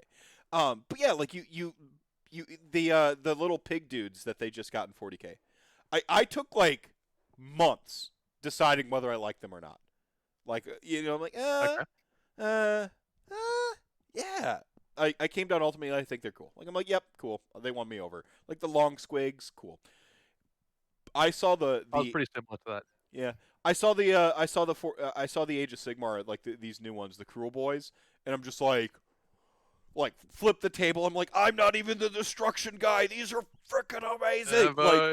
Like there's a little bit of the nod to the LOTR, right? Like Lord of the Rings represent, like it's undeniable, but like they're downright hypnotic to look at. Like you're looking at them and they have these like alien proportions, and like these like faces, like all the silhouettes they cut is just, it's like the NBA logo. It's just the perfect silhouette, right? Or the Jumpman logo on your Jordans, where it's the perfect silhouette. Like like you see this there, and they have like freaking Master Blaster, like the orc piloting a freaking Trogoth, like dude. Oh, when I saw that sculpt, dude, I was like, you know how when you saw your OBR, you were like, they made this army for me. Like that's how I feel about this army for me. Amazing. Like I'm all in. I'm so fucking pumped. That's awesome. That dude on the Trogoth is like, yeah. Like, what the fuck is this? But I fucking want to run. And he's doing the thing where he's like, bring me closer. I want to hit them with my spear. Like he's got the like, it's so Leave good. me. Like, yeah. So like I said, like I'm not the destruction. I think destruction players. It's like any other. Like we all sort of have our like little like magnetic pulls to our grand alliances, right? Like I like the death and the creepy vibe, and probably have some trauma there for why that all is, but like you've got like the destruction players that like have this really sort of like, I think almost this like just this almost like boisterous sort of energy to them, like they just that like little bit of goofy, little bit boisterous, like we all have our thing, and like Gloomspite almost get there. Like I think undeniably they have some like just excellent sculpts, and I'm a person I've run RPGs basically my entire life. I've always hated the short species. Like they're not tall, they're not important, right? Yeah, I know. Like not in reality, by the way. Like I don't discriminate against anyone for any reason. But like as a GM, I'm just like, oh, here's goblins, and like they're disposable, and I guess it's because I watch Fist of the North Star, and if you ever see it, it's just whoever's tall is the most important in the scene. I was corrupted young. Did you get like kicked in the leg by a short person when you're a kid or something? I don't know. Like I said, it doesn't like translate to reality, but in fantasy, it was just like, Whatever goblins. Whatever gnomes. You know the story of Arche on how he lost in the end times, right? He got kicked in the groin by an orc. Like the massive big dude gets I mean, fucked up by kick to the nuts. good, good. Yeah, no. I mean, a wild card, right? Like like he's a strategic tactician, and when the war is all thinky and tactical, and it's just the one person who's just willing to like go for the nut shot, right? No, so I don't know, like but like Gloomspite gets it's fanatics and boingy boys and like everything with the mushrooms and stuff. I'm like, this is awesome. Dude, the trogs are fucking sick. Trogs are sick, and I'm like, that's excellent. And then like you're, oh man, I got to use some of the older sculpts, and like it kind of brings you back down to earth a little bit. But like these new orcs, it's all blast off all the time. Every they have, Dude. so that's I haven't gotten The Go ahead. the one thing that I'm not so I love hobgoblins, but the hobgoblins they've designed I'm not all in on yet. But hopefully get them in my hands and I like them a bit more. But I like the bodies, but the armor, it just Hmm. so chaos is my main allegiance. I've got every chaos army apart from Bok. But the armor just I don't know, it's too chaosy dwarf here. It doesn't say orcs to me. So I hope when I get them in person, paint them myself, I can make them look good enough. I'm into it. So There's always a little bit of a like in person versus the teaser. Like almost universally, every model I've ever seen teased is better in person. Even like it's yeah, part of it has a lot to do with the depth of the model. Like it's you get like really good photography, but like there's still just that sort of that third dimension of like, well, how far back does this go? Does it got to lean to it? Like things like that really like accentuate and make it look cooler. I don't know about the chaos armor take. Like chaos dwarves have always been this ancillary thing to me, so I don't really have much of a thought on that. But if people were curious, like yeah. the official Mr. Mephisto stance on the Cruel Boys, it's fuck yeah, 2 rock fists straight up, like um, I just want my hands on them now. I want to paint them up. I'm taking them to like every tournament, man, for the next 6 months. Like, brilliant, give them to me. brilliant, Let's go. brilliant. So back to Anvil of Apotheosis. Back to the army. yeah. So back to your army here. So you've got your swamp boss Aztrix on Margul. Do we landed on like the spells and pretty much kind of where you think it fits is this mobile, So I'll show a bit more of the puzzle. I won't give away all my secrets. Um, but I'll run through a few things because I'd say most people haven't played Bone Splitters before, so give them a bit of understanding about why this is good. So you've got that fella. Basically, he's going to get buffed up. He's going to get launched forward. You're going to have to charge him and get locked up with him. And he's going to kill you, and you're not going to kill him. Plan there. Some of the other stuff I've got in the army. I've got a thing called Copra. So probably for me, top 3, maybe top 5 most busted units in Warhammer, in Sigma, would be the Warlock. So if you've never versed a Warlock before, he's 80 points. He's 5 wounds on a 6-up save. Sounds pretty average. But what he gets is he gets a spell and a prayer. And all the spells, basically, and his prayer are completely fucking bonkers. So you basically treat him like a 2-cast wizard, and one of his spells can't be denied. So obviously that's already sounding pretty good. Some of the spells that you can get in Bone Splitters is the double move and fly one we talked about. There's a +1 to hit, run, and charge spell. There's a +1 to save spell. There's a fight's last spell. Like there's so much good stuff there, man. It's one of the best spell lords in the game, I think. And they'll cast on 6s, so you get them off, most of the time.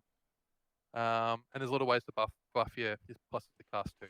You've also got a fair bit of redundancy in here, so even with some of the auto like denies that are floating around in the game, you're gonna stick a couple of your spells, which is what you want to see.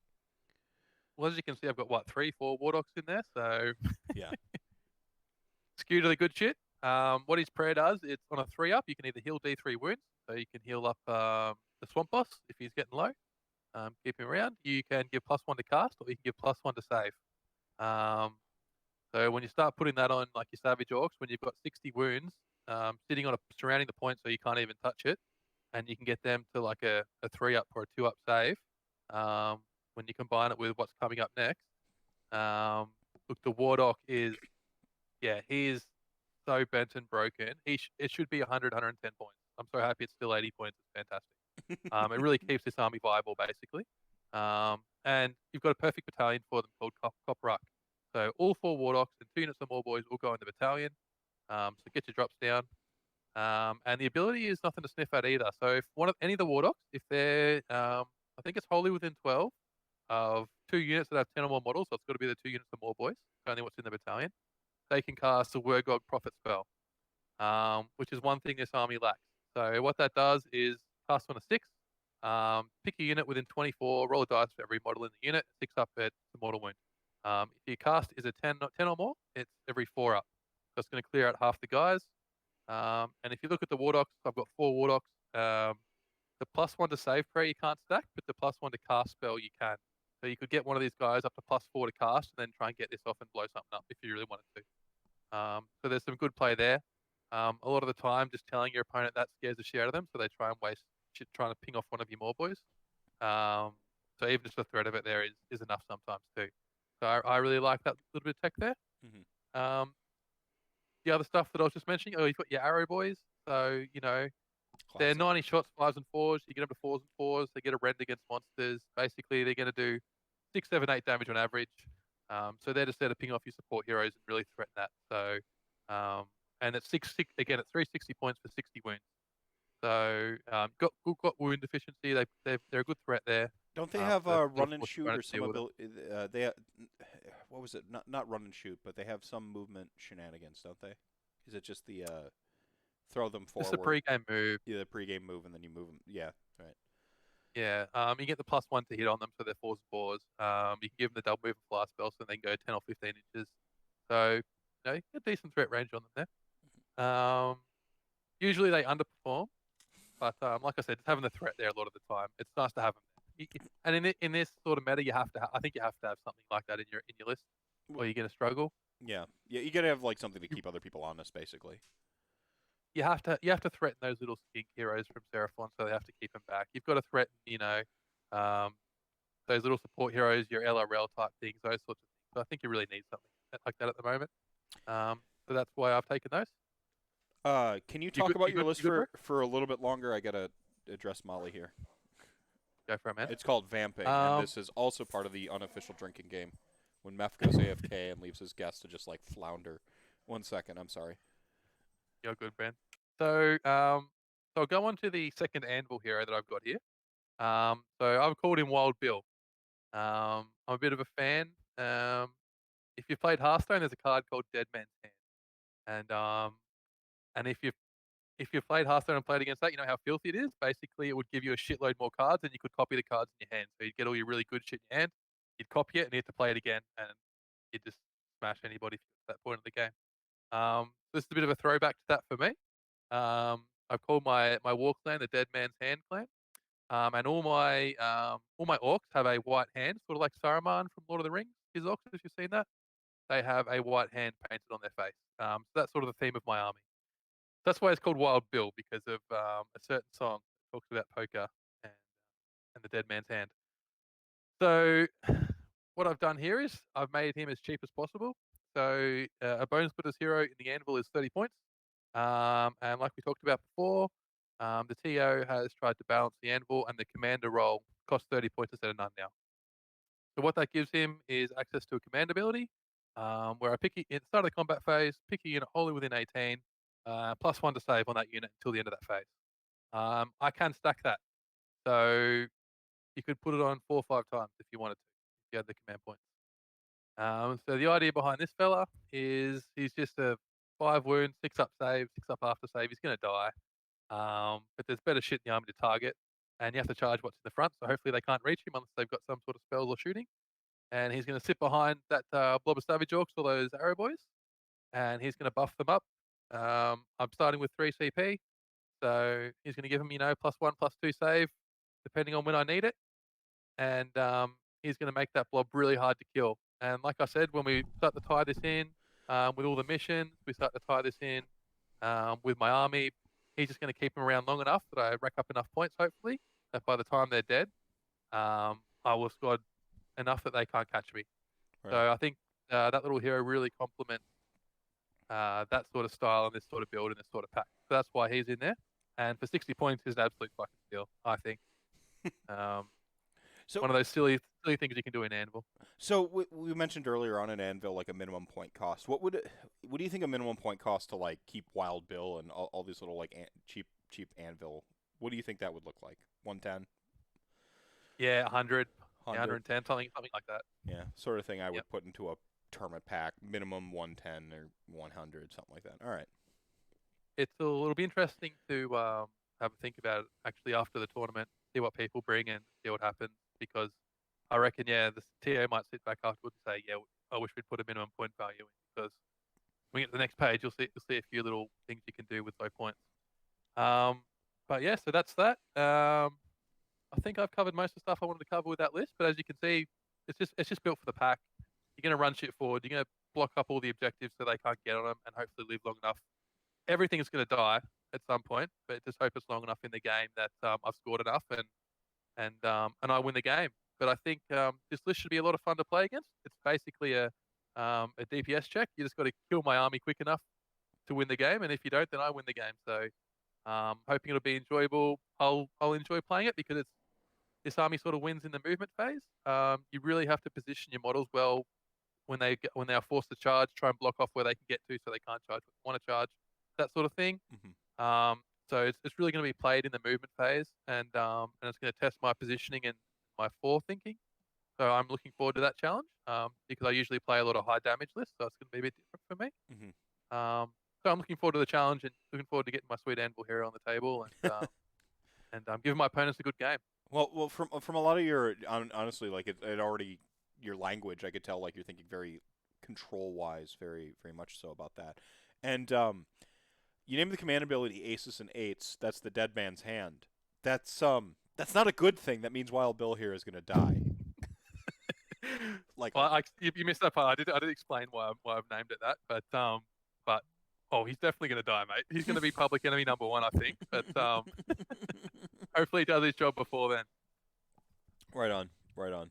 And thank you, Big Daddy G Dubs, for Warlock still at 80 points. Nice little note on the bottom there. All right, so a few honorable I'll just mentions here. Go on. I'll just say to you, all my orcs they have a white hand painted on their face. That's sort of their theme, Right on. and so that's why Dead Man's Hand. That's my clan, that sort of thing. That's why that's there. It's a little bit of a theme, having a bit of fun with it. No, I love it. I love it. Um, so yes, on to some other honourable mentions, I guess. The probably the most abusive thing I've found is the Corn Priest. So you can buy a corn mortal. It's 40 points, 40 or 50, I think 40 points. You've got it listed as Um, 40 point corn priest. yeah, so it must be 40. So you buy a mortal, chaos mortal. You give him a mark, so you mark him chaos. Oh, sorry, mark him corn. The next step, the anvil, you can pick to make him a commander, a priest, or a wizard. So obviously you go with priest for this build. The two anvil prayers are a 6 up after save to a unit within 18, or D3 mortals to a unit within 12 or 18. Obviously, it's a prayer, so you can do it as many times as you want. So if you take two with the same one, you can do it on 2 units. And Khorne have like a lot of mental prayers in their lore. So for example, they've got a +1 to save prayer. They've got a +1 to hit prayer. They have a prayer to give you blood tithe. They have a prayer to heal a hero D3. Like it's it's really what makes the Khorne allegiance tick, and it's quite difficult to get enough priests in there because you've really only got your slaughter priest, or if you're bringing slaves in, you've got the war shrine. So being able to bring in a 40 point priest that's going to cast two two prayers.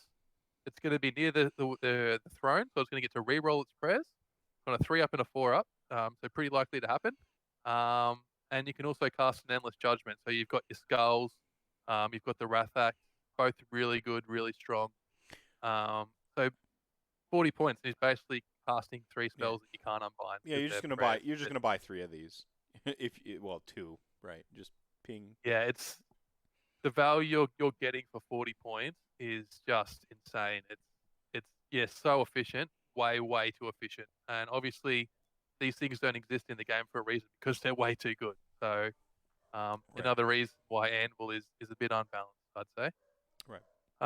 The next thing you can do is I don't think I need to explain how good wizards are in Cities of Sigmar. especially elf wizards, the things you can do and the buffs you can put on them. They're 30 points in Anvil. You can run 2 for 30 points, and this the stuff you can do with them for 30 points is just insane. Same with your death wizards, they're 30 or 40 points, whatever I've got there. 30.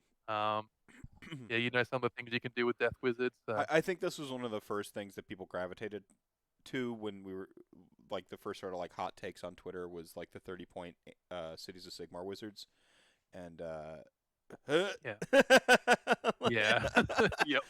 because you're already talking about Cities has a couple of sort of sub allegiances that can really put some spell abuse down, right? I mean, you have your Well, you put him in Hallow Heart, and he's 30 points. He's 2 casts. He's +1 to cast, yep, plus whatever to cast when you use the if you, command ability, yeah, +6 to cast maybe. Like yeah, for 30 points, man. yeah, pretty bonkers. Yeah. Um, Um, you got 50-point and the Siege last one, wizards. I kind of touched on them a little bit with the initial one, and then the last one, gone. yeah, just the Zinch wizards, obviously, because you're generating fate points if you run them in Zinch and your Destiny dice and that sort of thing. So I think they're worth a mention too. But obviously things like your Ogre Maw Tribes, where your monsters are 10 wounds. Your Stonehorns do a shitload of damage, but they're actually not that survivable. They do disappear. So when you can make a hero that's a 3-up ethereal and give it a 6-up after save from Anvil, and it's worth 10 wounds and it's still going to do good damage, especially with some of the buffs you can get from the Ogre Maw Tribes book. I think that could be a really strong build too. And things like Feck. So I think Anvil doesn't really offer that much to Feck, but there's a certain build that you can run inside Feck that it really complements. So the thing that I was thinking of is a Gristlegore build. So your monsters obviously exploding sixes, fight when they die, double pile in. The hotness in Feck at the moment is your Smash Bat. The issue you'd have with Smash Bat is by the time you built your list, so you usually run Royal Mordant, so it gets its hero phase move, so it's getting to what it needs to get to. You got to have your Arc Regent for your extra attacks. Your ghouls are such a massive tax effect for your battle line. So that's 300 points just gone right there. By the time you put all that together, and you ran your Royal Terrorgeist, and you gave him obviously a Savage Strike to fight first, whatever else, you're basically at 1590 points. So you're 10 points shy of putting that second Royal Terrorgeist in, which you really want, because it really bumps up the power level. So obviously, you just build a 400-point monster Terrorgeist equivalent. You can make him survivable, put him on a 3-up ethereal if you want, or you can just make it super killy, and obviously it fits because it's only 400 points. Mm-hmm. So I think I hope to see someone running that build because I think it's obvious, but it's a really good build. Mm-hmm. So it was probably my second list I was thinking of taking, but I ran a very similar list to a 40k tournament a few weeks ago, so that's why I've gone with the Bone Splitters, so it's something a bit different. Mm-hmm. But I think that Feck build could be really strong too. I hope someone takes it. Yeah, right on, right on. Just touching on what you said about Ogre Maw Tribes again before, like Ogre Maw Tribes kind of really wants its 2 super killy Stonehorns, and they kind of lost one with Ethereal Amulet going away, so you have like you're just kind of left with your one like killy unit, and then you're missing that second one. Anvil of Apotheosis allows you to put back in that second Stonehorn essentially. So What they're missing, yeah. yeah, they want that like they want 2. They want like the smashy one and the livey one, right? And they both kind of smash, but Yeah, you're right. That's I think it's just what they're missing, and it might be just enough to bump them up an extra win. So I think that's definitely worth a mention. right. Yeah, yeah. I've got a mate in our club. He's a little bit famous because he took 7 Thunder Tusks to an event. Legend, So legend. yeah, he's a fucking legend. Yeah, great bloke. Shout out Binek. But yeah, so I think he'd have a lot of fun with Anvil with his extra monster truck for sure. Yeah, right on. And then I see you've got like sort of some homework for chat gang here, with a hero that it's possible to build if they choose to look for it. I just hope a few people that listen to this, they're saying, "Well, I didn't know this was possible," or "What the fuck is this shit? Like this is crazy," and they go have a bit of a look themselves and they cook something up. And I'd love to see it if they do. I've had an absolute ball the last couple of weeks. Obviously, we'll get into a point in Sigma where the game's a bit stale. We'll wait for the new edition, and this has sort of refreshed it for me. I've had a great time. So Yeah, right on, right on. Okay, we get it. You can abuse Anvil to make Croak power levels of heroes. So what is what this next slide is called. um, I mean, it's true. Fucking correct. We've been having an argument at the moment if we think the new Croak is as good as or close to as good as old Croak. What do you think? I think the most direct thing I'm capable of saying is taking him off of a Balewind Vortex is a significant and important change, and I think it's going to change the dynamics of that army in and of itself. He's still strong. He might still be too efficient, but again, taking him off that Balewind, I think is huge, and that's really if that's all they did, then good. I mean, that's my main read. Yeah, I think that's sort of the common consensus, isn't it? That he's obviously not as good, but he's still good enough that you're still going to Yeah, he's still good. He's still efficient, but I don't think he's abusive anymore with the lack of Balewind. Just getting him down off of it is huge. Um, I just my worry for it is I think it's going to make it that wound thing where he heals to full if you don't kill him is going to be really hard for certain armies to deal with. But that's I'm a little bit worried about that. But most armies should be fine. But I'm sure there's a few armies that are really going to if struggle with that. if they go this direction where all the various god characters are like overcosted but like have some sort of staying power mechanic like Marathi and Croak, I we saw what Nagash's War Scroll is in Soulblight Gravelords, and I'm quite disappointed that the God of Death is 975 and doesn't have something like that because he's. It's bad. But I mean, I'm not mad. The sky's not falling. I think you can actually still field Nagash in Soulblight Gravelords. Like I think he's still I mean, play. it's not all that bad, right? You could be Kragnos. So. Right. Well. Yeah, I mean, talk of this survivability, right? Like he's just gonna get peeled off of tables by like a stiff breeze. Um, yeah, I mean, I wish they had gone that way with kind of like all the god characters. I really loved the idea of Alariel coming back once for free. I thought that just like what a goddess of life. She, you kill her once, she comes back once, like a rebirth. Yeah. I thought that'd be cool. Croak has his resto because he's a memory basically, so you have to discorporate it. Marathi has her own little unique mechanic. Archeon is basically nigh unkillable in very certain respects anyway, and it's just like it's a boss fight, like race the clock. Like can you throw enough stuff in front of him to stop him for long enough? And some things can fight him, but the things that can fight him, you're always scared about those. The Slayer of Kings, you're always like, and so you try to drag him down. Is he gonna roll those 4-ups and ignore all my shit? Yeah, so you're gonna try to like throw your disposable but decently punchy or decently survivable stuff at him, and so they all like have. What's that? This will make you happy. My last tournament, I took a bravery bomb just with Archaon in it, and my first round was against OBR with Catacross and the Gash. Yeah, yeah. And Wow. Okay. old big with the sword. Woohoo! Wow. That was a good moment. Wow. Man. Get in the sword, motherfucker. Yeah. Yeah. I see. Like again, like Nagash should maybe have one of those things that says "slay it outright, don't work on him."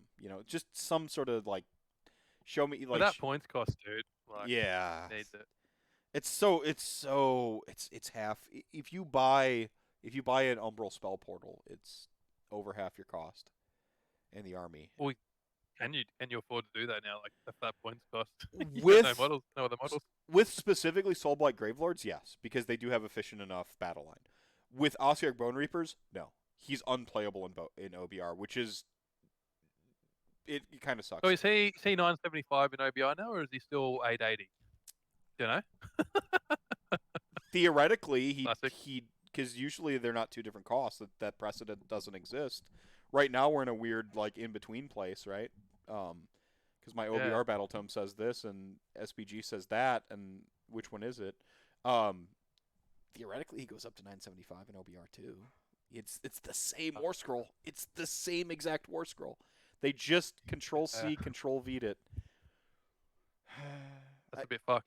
Yeah. I'm not mad. Like I said, like I mean, you're already not playing in the top gear when you're bringing Nagash anyway, and no matter what the build was before. Like I know Well, I'm sure you've heard the rumor about Mystic Shield, though, right? he's going to be able to it's going back to the old +1, so he could Yeah. theoretically chain gun +1s across the army. And but is that really worth 975 points? And you're not casting anything else, right? So I don't think so. I yeah, personally don't think so. But it's a lot. especially But when like there's there's other ways of getting +1 saves that are kind of littered throughout the armies now. Whatever. yeah, especially Soulblight, right? You guys got a shitload of +1 to save. I don't think But yeah, the save bonus is really what you're worried about with that many with the amount of wounds you can put on the table with some like FNP and some like essentially some pile-in shenanigans and there's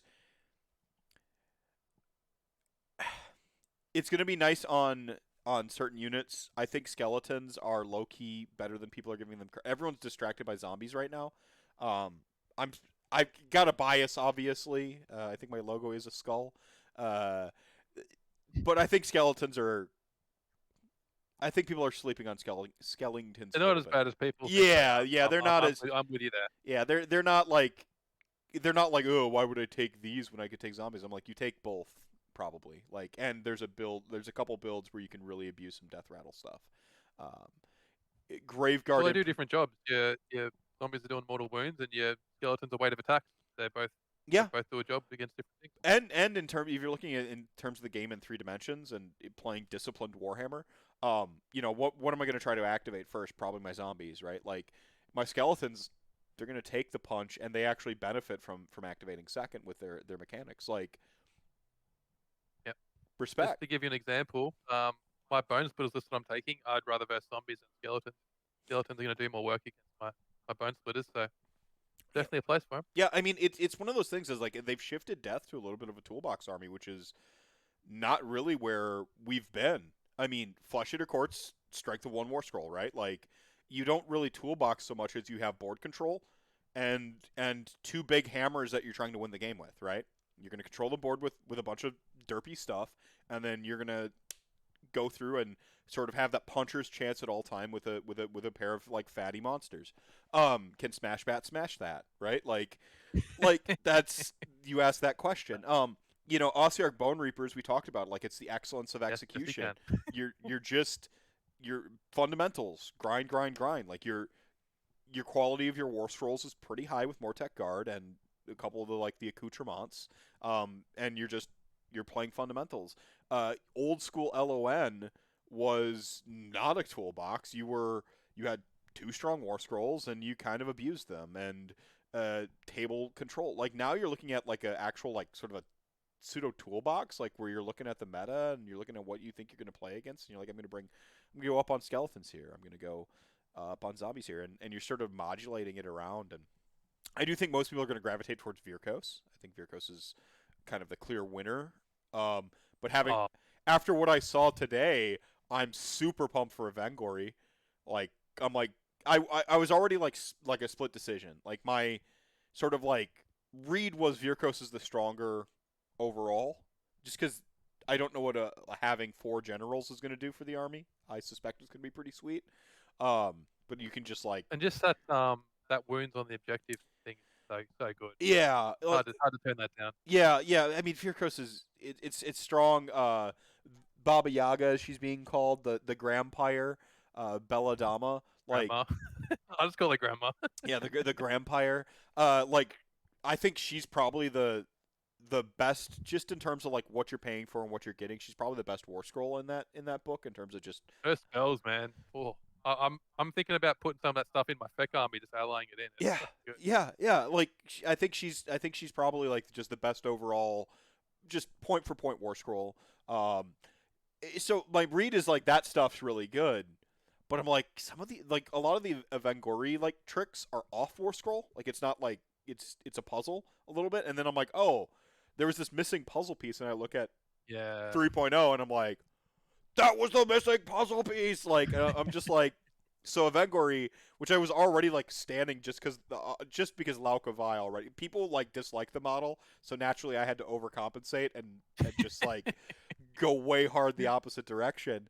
And now that I'm like, see, True hipster. I'm a Johnny. I don't know if you're familiar with like the psychographic Yeah. profiles, but I'm a Johnny. I like to tinker and think. I sense that you're like a Johnny Spike yourself, and I'm a Johnny Spike in some category, and I've got that like Timmy core at the center of my being that always wants to like, yay, explosion noises.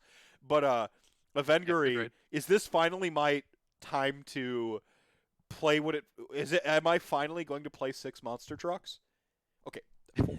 It's 4 monster trucks. Okay, it'll be 4 monster trucks because the spike's gonna be like, okay, 6 is hilarious, Timmy, but like we Yeah. want to win games, so go down to 4.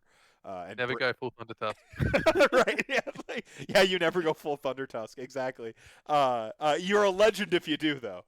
So I can't quite go like full Thunder Tusk on it, but 4, 2 is probably the way. I'll embellish a little bit with 4 because I think you can still fit in the bones. You still can have a lot of like just stuff to fill You out still get that. to play the game as well, Right, right? Like, right. yeah.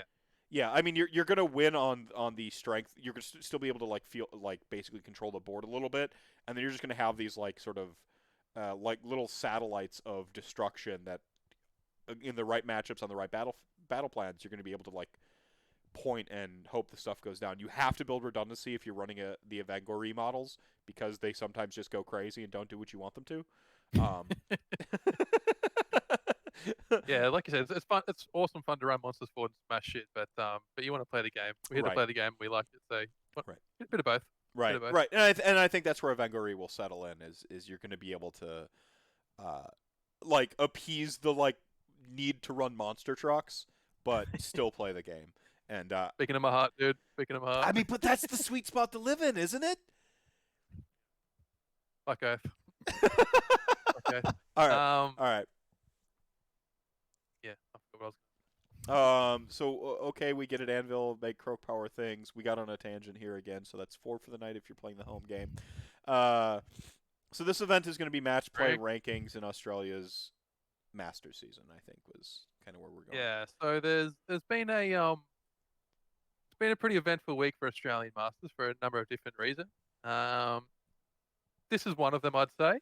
To give a bit of history and context, a few years ago, when all the rules and settings for match play and putting events in the rankings and seasons, whatever else, being sorted out, any events go into the ranking. This included 1K events. So a certain club, I'll give you one guess which club, decided to run a shitload of 1K events and get a number of their members into the top of the Masters ranking. So a lesson was learned there. That's my club, by the way. So it was good though because a lesson was learned, and the next Masters season, Well, 1K events weren't allowed in the ranking. That's how it should have been. But this it took a this reminds me of yeah.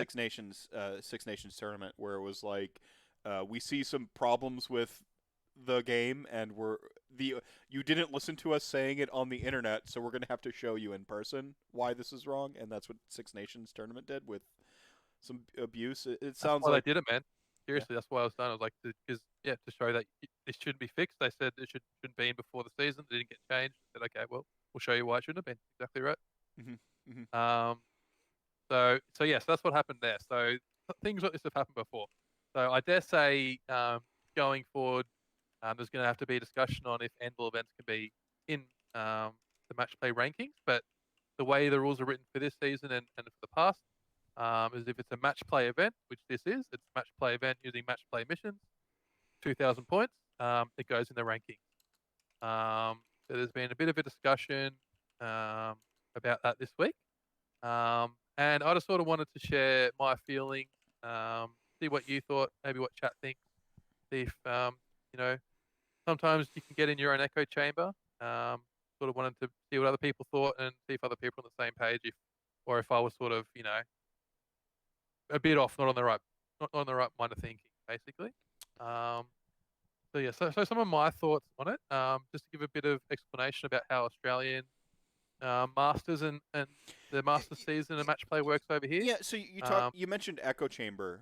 You've essentially stepped outside of you've stepped as far away from an echo chamber as you can by coming onto a I think I'm technically an international show because I do have measurable things, but like the home teams, and this is an American podcast. I talk a lot about Midwest events, and I kind of balloon out from there because my experience is a lot of Midwest. I talk to a lot of East and West Coasters, um, you know, to try to get a more holistic view of the USA scene, and then from there I burgeon out, talk to a few people in Europe and the UK, and a lot of Australians for some reason. I don't know. There's just it's the snark that binds us. I think there's a certain like, but you Because we're sort good of cunts. you what's that? It's because we're good cunts. Yeah, that's what it is. Yeah, but you've essentially sort of like removed yourself from the echo chamber. Come on my show, and so I do implore you, chat gang, if you're watching back on the VOD, if you're if you're certainly in chat gang right now, or if you want to like throw some tweets out there on Twitter, um, really like tell us what you think about this because this is a sort of like a philosophical running of diagnostics on yourself, which I think is the most respectable thing someone can do. Is when you get committed to a certain line of thought or something, is to sort of go, wait a second, you got to do that like sort of self check, and so you've kind of like stepped outside of your echo chamber to come on here. So I don't want to cut you off, but I wanted to make sure we got that call to action in there. Like, hey, this is what you think type moment, but hey, give us some feedback type moment, right?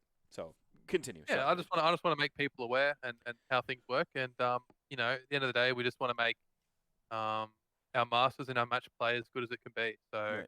Right. if the majority of people think it's a good idea to have it in, and their reasons why, then I'd love to hear it, and hopefully flip my opinion if that's the Yeah. that's the way it goes, So yeah. That's how it should be, right? Like good information helps us change our minds. Like exactly. So how does Australian Masters work? Because again, you're up America.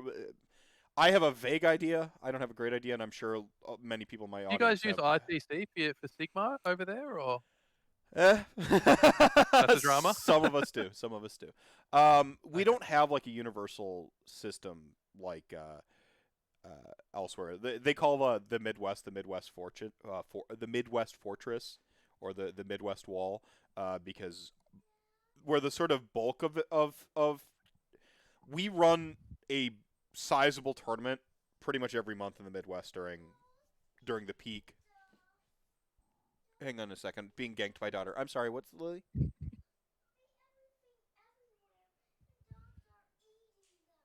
Oh Cool. So no. I'll just need to go. I gotta go deal with my daughter. I'm so sorry. Apparently the dog's Go got for into it, man. something. It could be awkward silence if need be.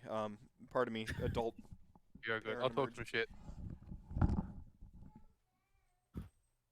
What did the dog All right, get chat into? gang, quick AMA. Anybody got any questions for me?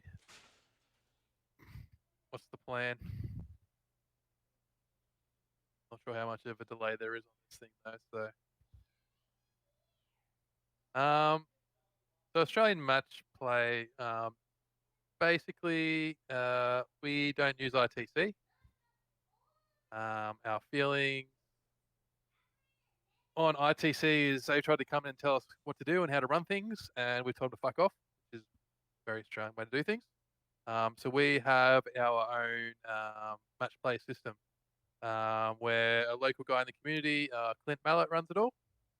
He sort of helped get AOS off the ground in Australia, so Clint's done a lot for the community, and he basically runs the master circuit himself. He plans the events, does the scoring and all that sort of thing, and he puts on the event at the end of the season. There is a committee.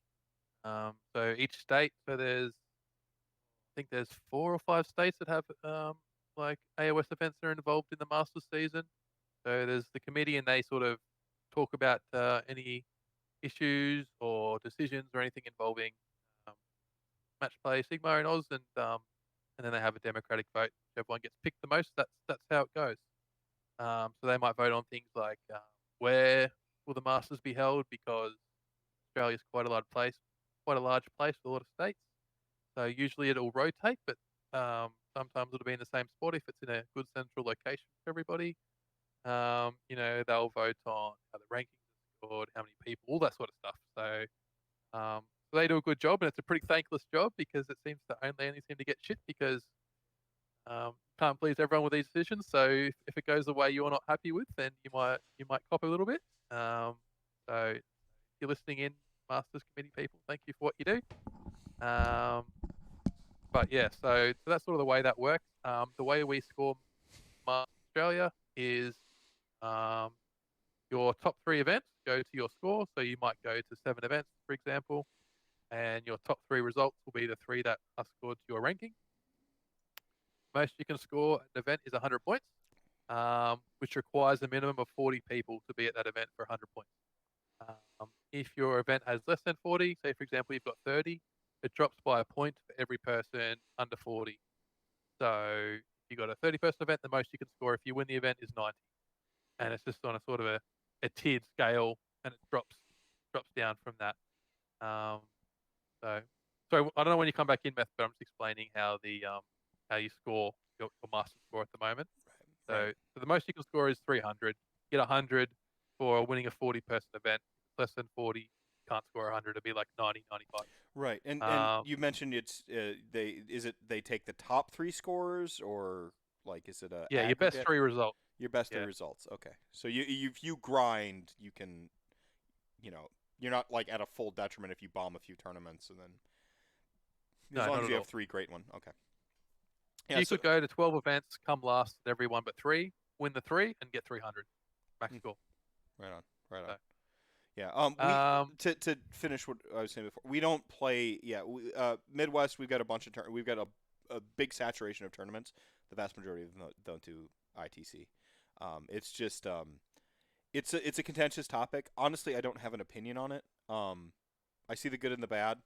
I understand my Midwest homer perspective, but I also watch the East Coast and the West Coast, and I see that they do ITC and they seem fine. So, I don't know. Anyway, so I don't want to cut you off, but I did want to finish my thought on that, just in case people are like, right. look at him faking his children having an emergency to like not have to say something. Hey, brother, if you got to go, it's all good. No, the dogs got into the trash. And Oh, dude, my dog does that all the fucking time. We have to put bricks on the lids now. Bloody dogs. Oh man. Oh, it's a diaper mess too, because Oh god. yeah. So it's like, so it just had to be dealt with. All right. Yeah. Yeah. So Cool. So just yeah. Go ahead. Yep. No, you go ahead. Comedic Hyena here asked a filler question. Chat gang really stepping up when I have to disappear here. What's your favorite cake and why? This is very important.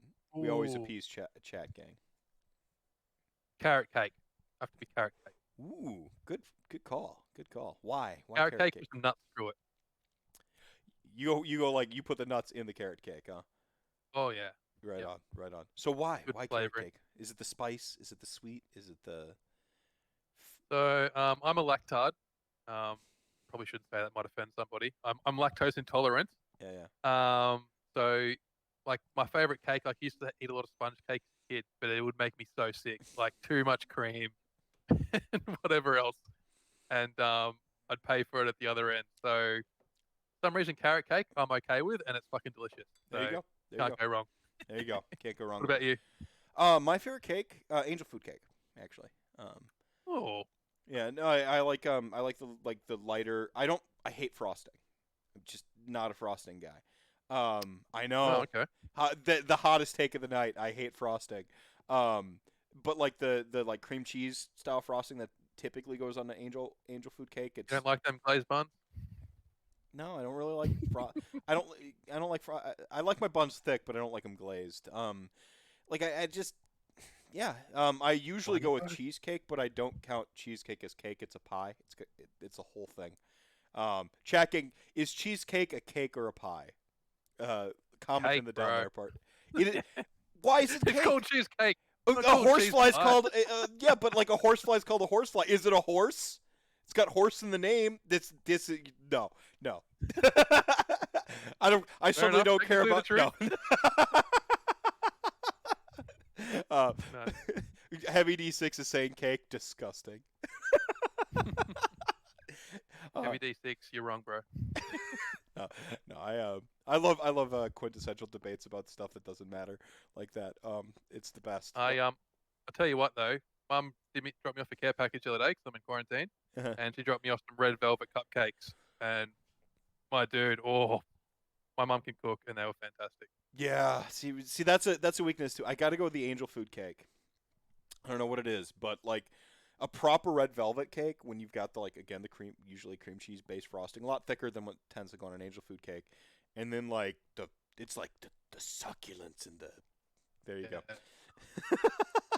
Horse. She dropped me down 3, and I think they were all gone in 10 minutes. Like I couldn't help myself. You got a good mom.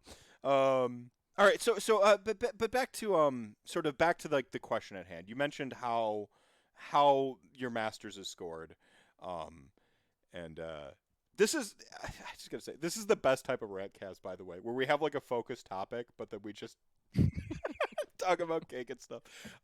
Man, random tangents about Warhammer within the show focus. This is peak rantcast. So if this is your first episode of rantcast, you landed on a good one. So welcome. Yeah. So We're talking about Anvil, man. We can't take it too seriously. right. But back to Anvil of Apotheosis. Sort of the core is of the dilemma here, and it's in the PowerPoint. Is this event is a ranked masters thing. This could affect who wins. This could affect who's representing the Australian masters, right? Oh, it will. It definitely will. Right. Yep. Right. So It's the this final event of the is, season. This is sort of like I guess you'd be the equivalent of like your playoffs. It's like the semifinals, right? It's the you know well, it's for an NBA example, because sound topic. This could be the playoff to who gets 8th and who gets 9th and who misses out. So, right. it's gonna have a big swing, and because of the size of the event, there's a lot of points on offer. Yeah, you need 40 for your 100 points, but the more people beyond that 40, the less the points below that tail off. So, say for example, your second and your third place, your 20th place, are going to get a lot more points because it's a 70-person event than if it was a 40-person event. So even not winning, but doing quite well at this event is going to get you a really good score. So it's going to have quite an impact, I think. Okay. And there's a lot of people that are just on the fringes that are like, they can go to this event, come the top 10 and push them over the line and get them into masters. So it's definitely going to have some swings and some impacts on who makes it. Can I go ahead? Finish your thought before I ask. Go on. I'm done. Okay. So why?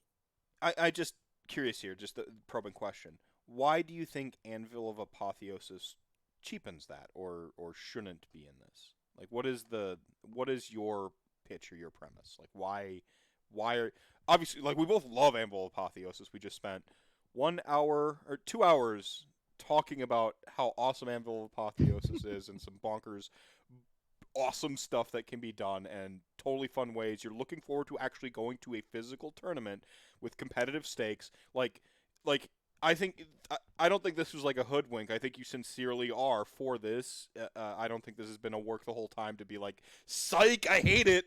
I don't think that's the take. I wouldn't have, It's a trap. Yeah, it's a trap. Like I don't think it's just a 2 hour work on like psych. Anvil Apotheosis sucks. Like you sincerely seem to like enjoy it and enjoy the going into the competitive stuff. So why, in this particular sense, are you like, hang on a second?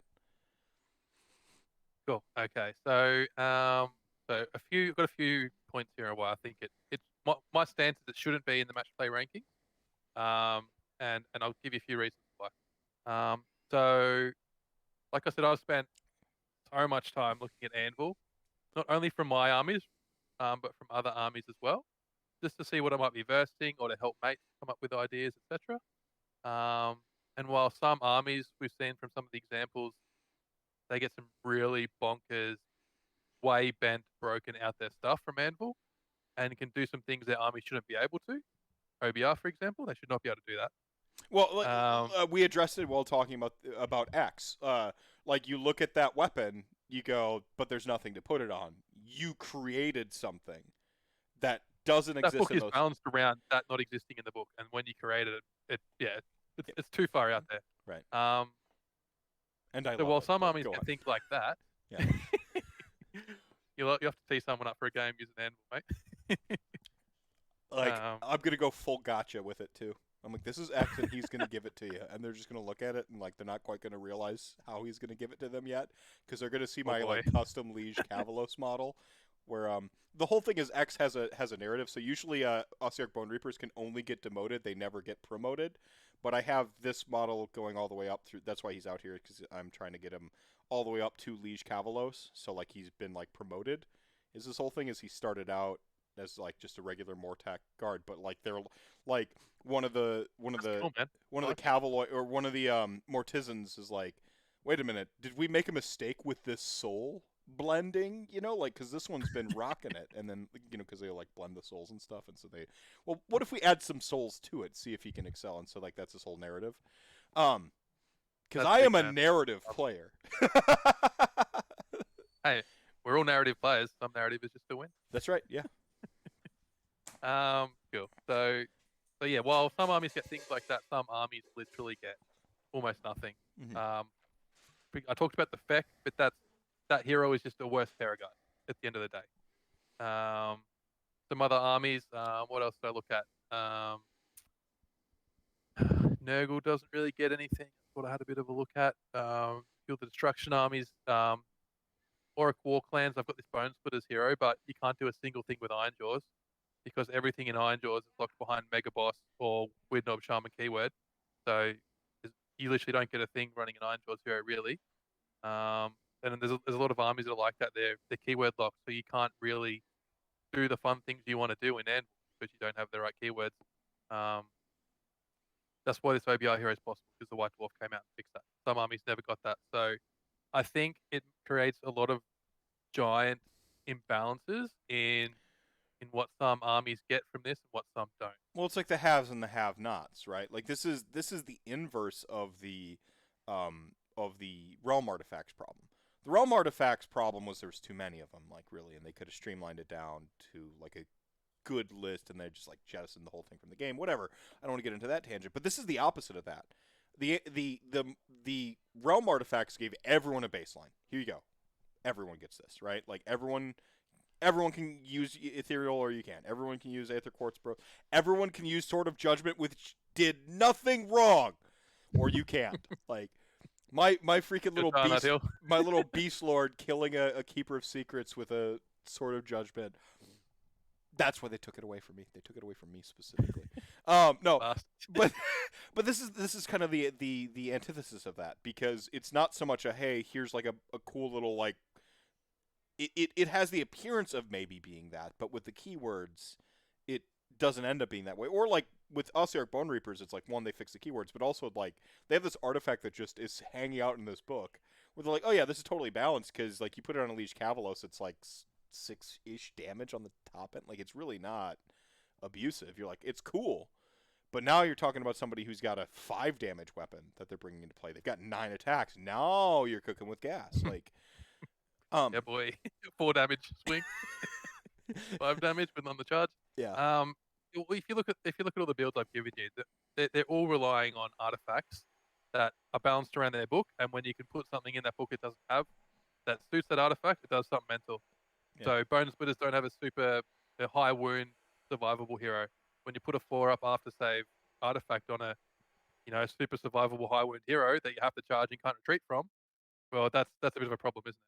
Right. When right. you've got it, if you look at First Prince, everyone just puts the 4-fold blade on their Corruptor. So their Corruptor's doing mortal wounds on a D3. I don't think many people looked at the reroll save artifact. And when you put that on a 3-up ethereal big monster dude, it's pretty fucking good, right? We're nearly done, man. So we're nearly no, there, no. It's fine. Molly turned on the vacuum cleaner and left my door open. It's just like, this day, this has been a day. No. One of those days, man. Yeah, it is. Yeah, I think. Yeah, go ahead. So that's kind of like issue number one. You see is that this is not like this is inequitable across the game.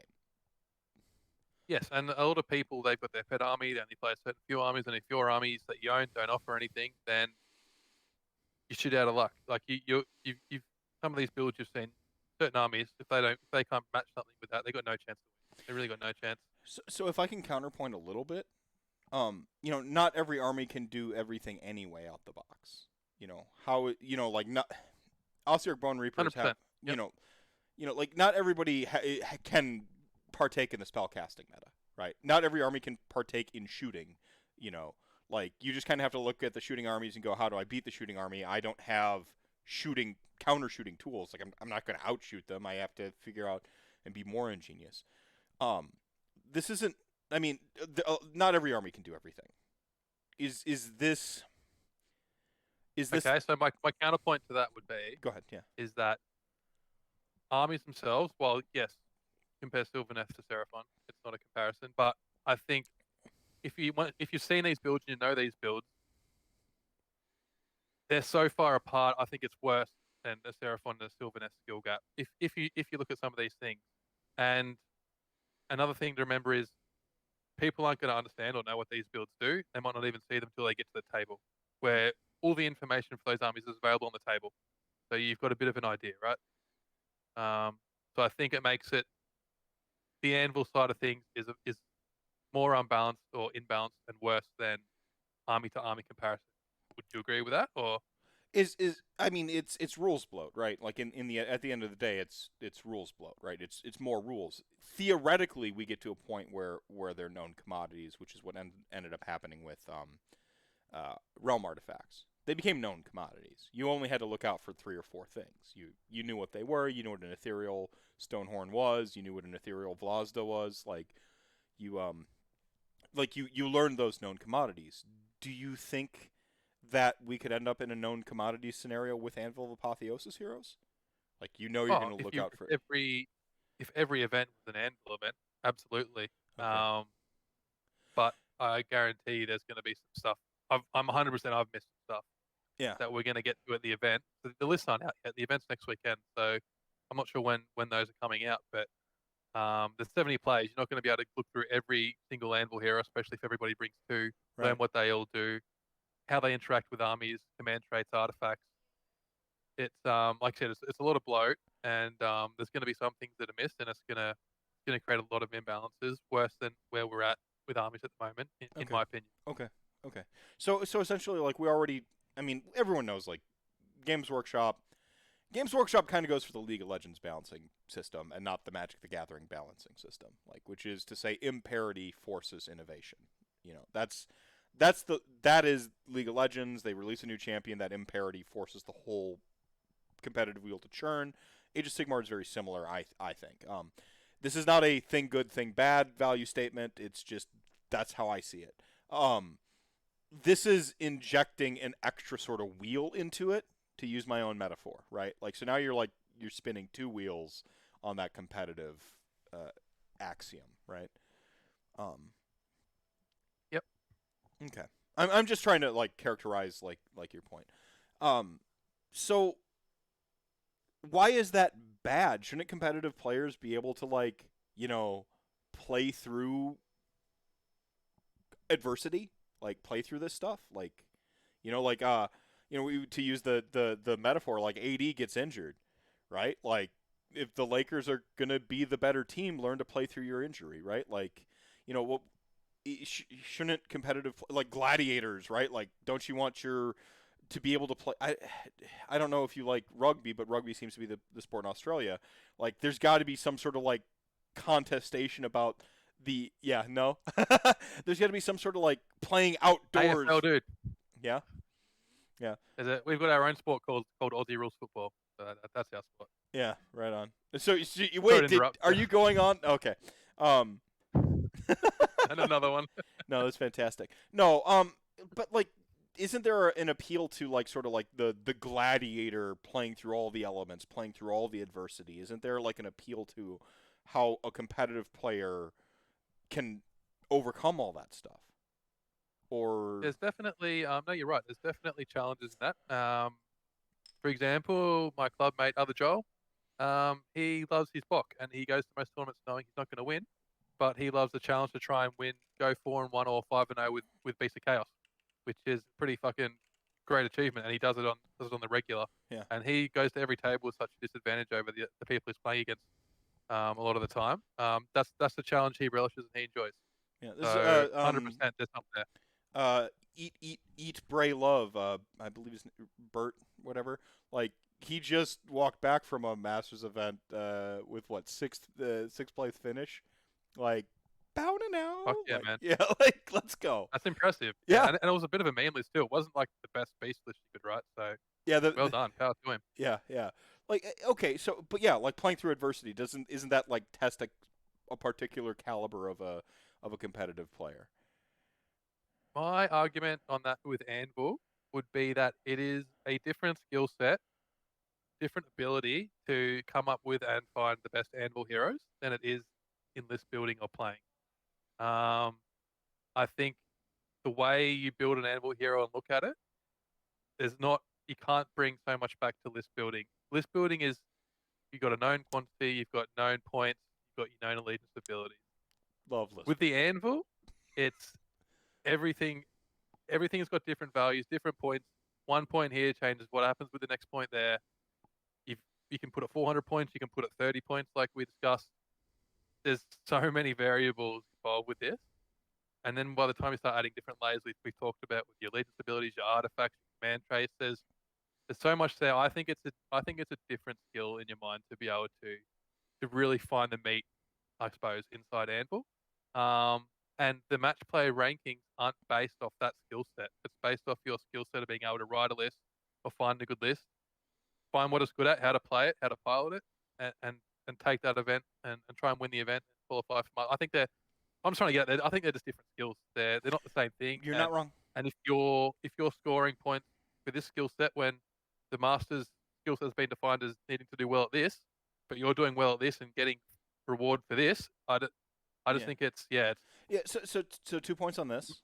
The first one being like list building is actually it's list building and piloting are different skill sets. I think you can anyone who's been around competitive like I'm a decent pilot.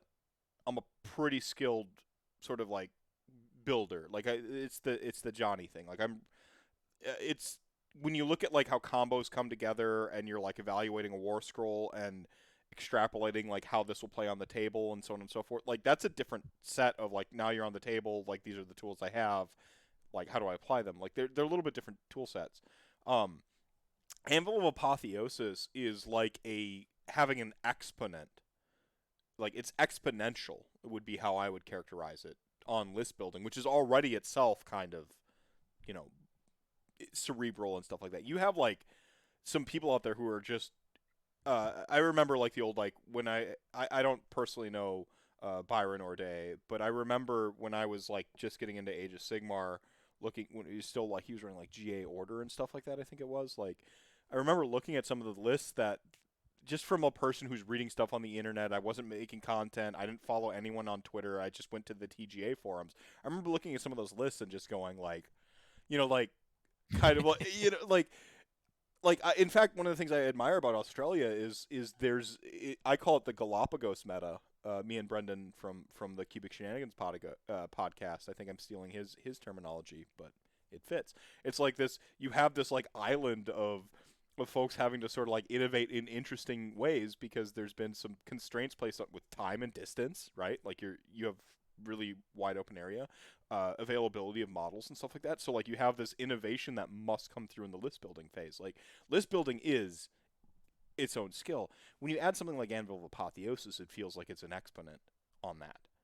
Like as somebody who prides himself a builder, like I'm an innovator. I think I'm very esoteric and I really rule in that respect of the game.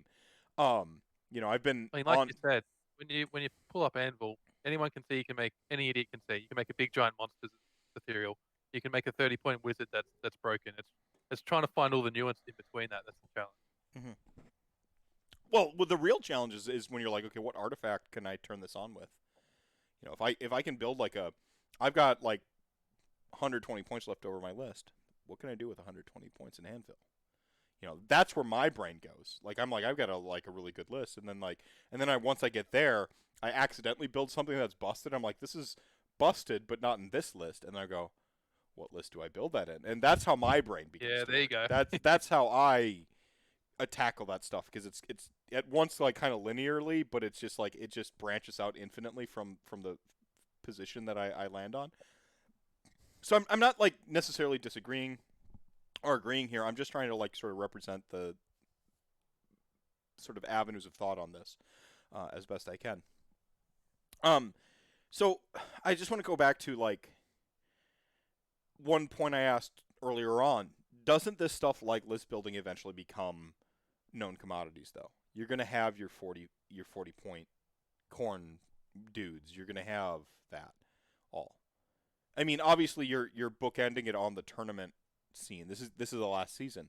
Is this a non-point? Is there going to be another season where they're like, oh man, we're bringing back Anvil of Apotheosis, or is this just we're all locked up and looking for things to talk about? Yep, fair point. It's been raised. I think you're away when I said this, but it's going to get raised with the committee for next season if Anvil events are allowed in, and I'll be betting the house that they won't be, for a number of the reasons in the Anvil Heroes I've shown before. My argument just comes back to it's just not balanced at all. It's not designed to be balanced. I don't think that was their intention when they wrote it, but that's just me guessing. Sorry, my phone just rang. And I think it's no. there's I've been that's called too far out of away I bounds. think 5 times on this stream, but that one time you sort of stopped your phone from ringing and I didn't even hear it ring. Unacceptable. I know, right? What a prick. Yeah, yeah. No, Yeah. I just my look to put my argument in simple terms. It's too unbalanced. It's not. I don't think it's designed to be used in match plays. I think it's more for fun games with your mates. But that's just me assuming. So I shouldn't assume, I guess. But that's my opinion, man. that's like And I your think opinion, man. Yeah, I hope that was a deliberate Big Lebowski reference. One of my hell yeah. top 50. Fuck yeah. Um, So yeah, that's I just don't think it belongs. It's okay. some Okay. of the things you can do, you shouldn't be able to. Right. Yeah. And chat gang, if you're chat gang, hey, you're here in comments section, or you're here in the in live chat right now. Anyone watching this back on the VODs on YouTube, or I guess if you're listening to it on Spotify and stuff, you're just gonna have to like Twitter at us. I guess there's a voicemail program, but I never use it, so I have no idea. There could just be like 100 voicemails right now where people have like called into like the voicemail thing that they could leave on Anchor, which is what I use to host my podcast on all that stuff. And I've just been ignoring them for just 2 years now. I have no idea. Bro, you could have like your own stand, and he could have committed. He could be fucked up waiting for you to call him back. Yeah. Uh, Oh, Stan, like Eminem reference too. This is a good episode. Yeah, I have no idea. Yeah. So I implore other people to think about this stuff. Leave comments. Have a discussion going. It might be a non-point.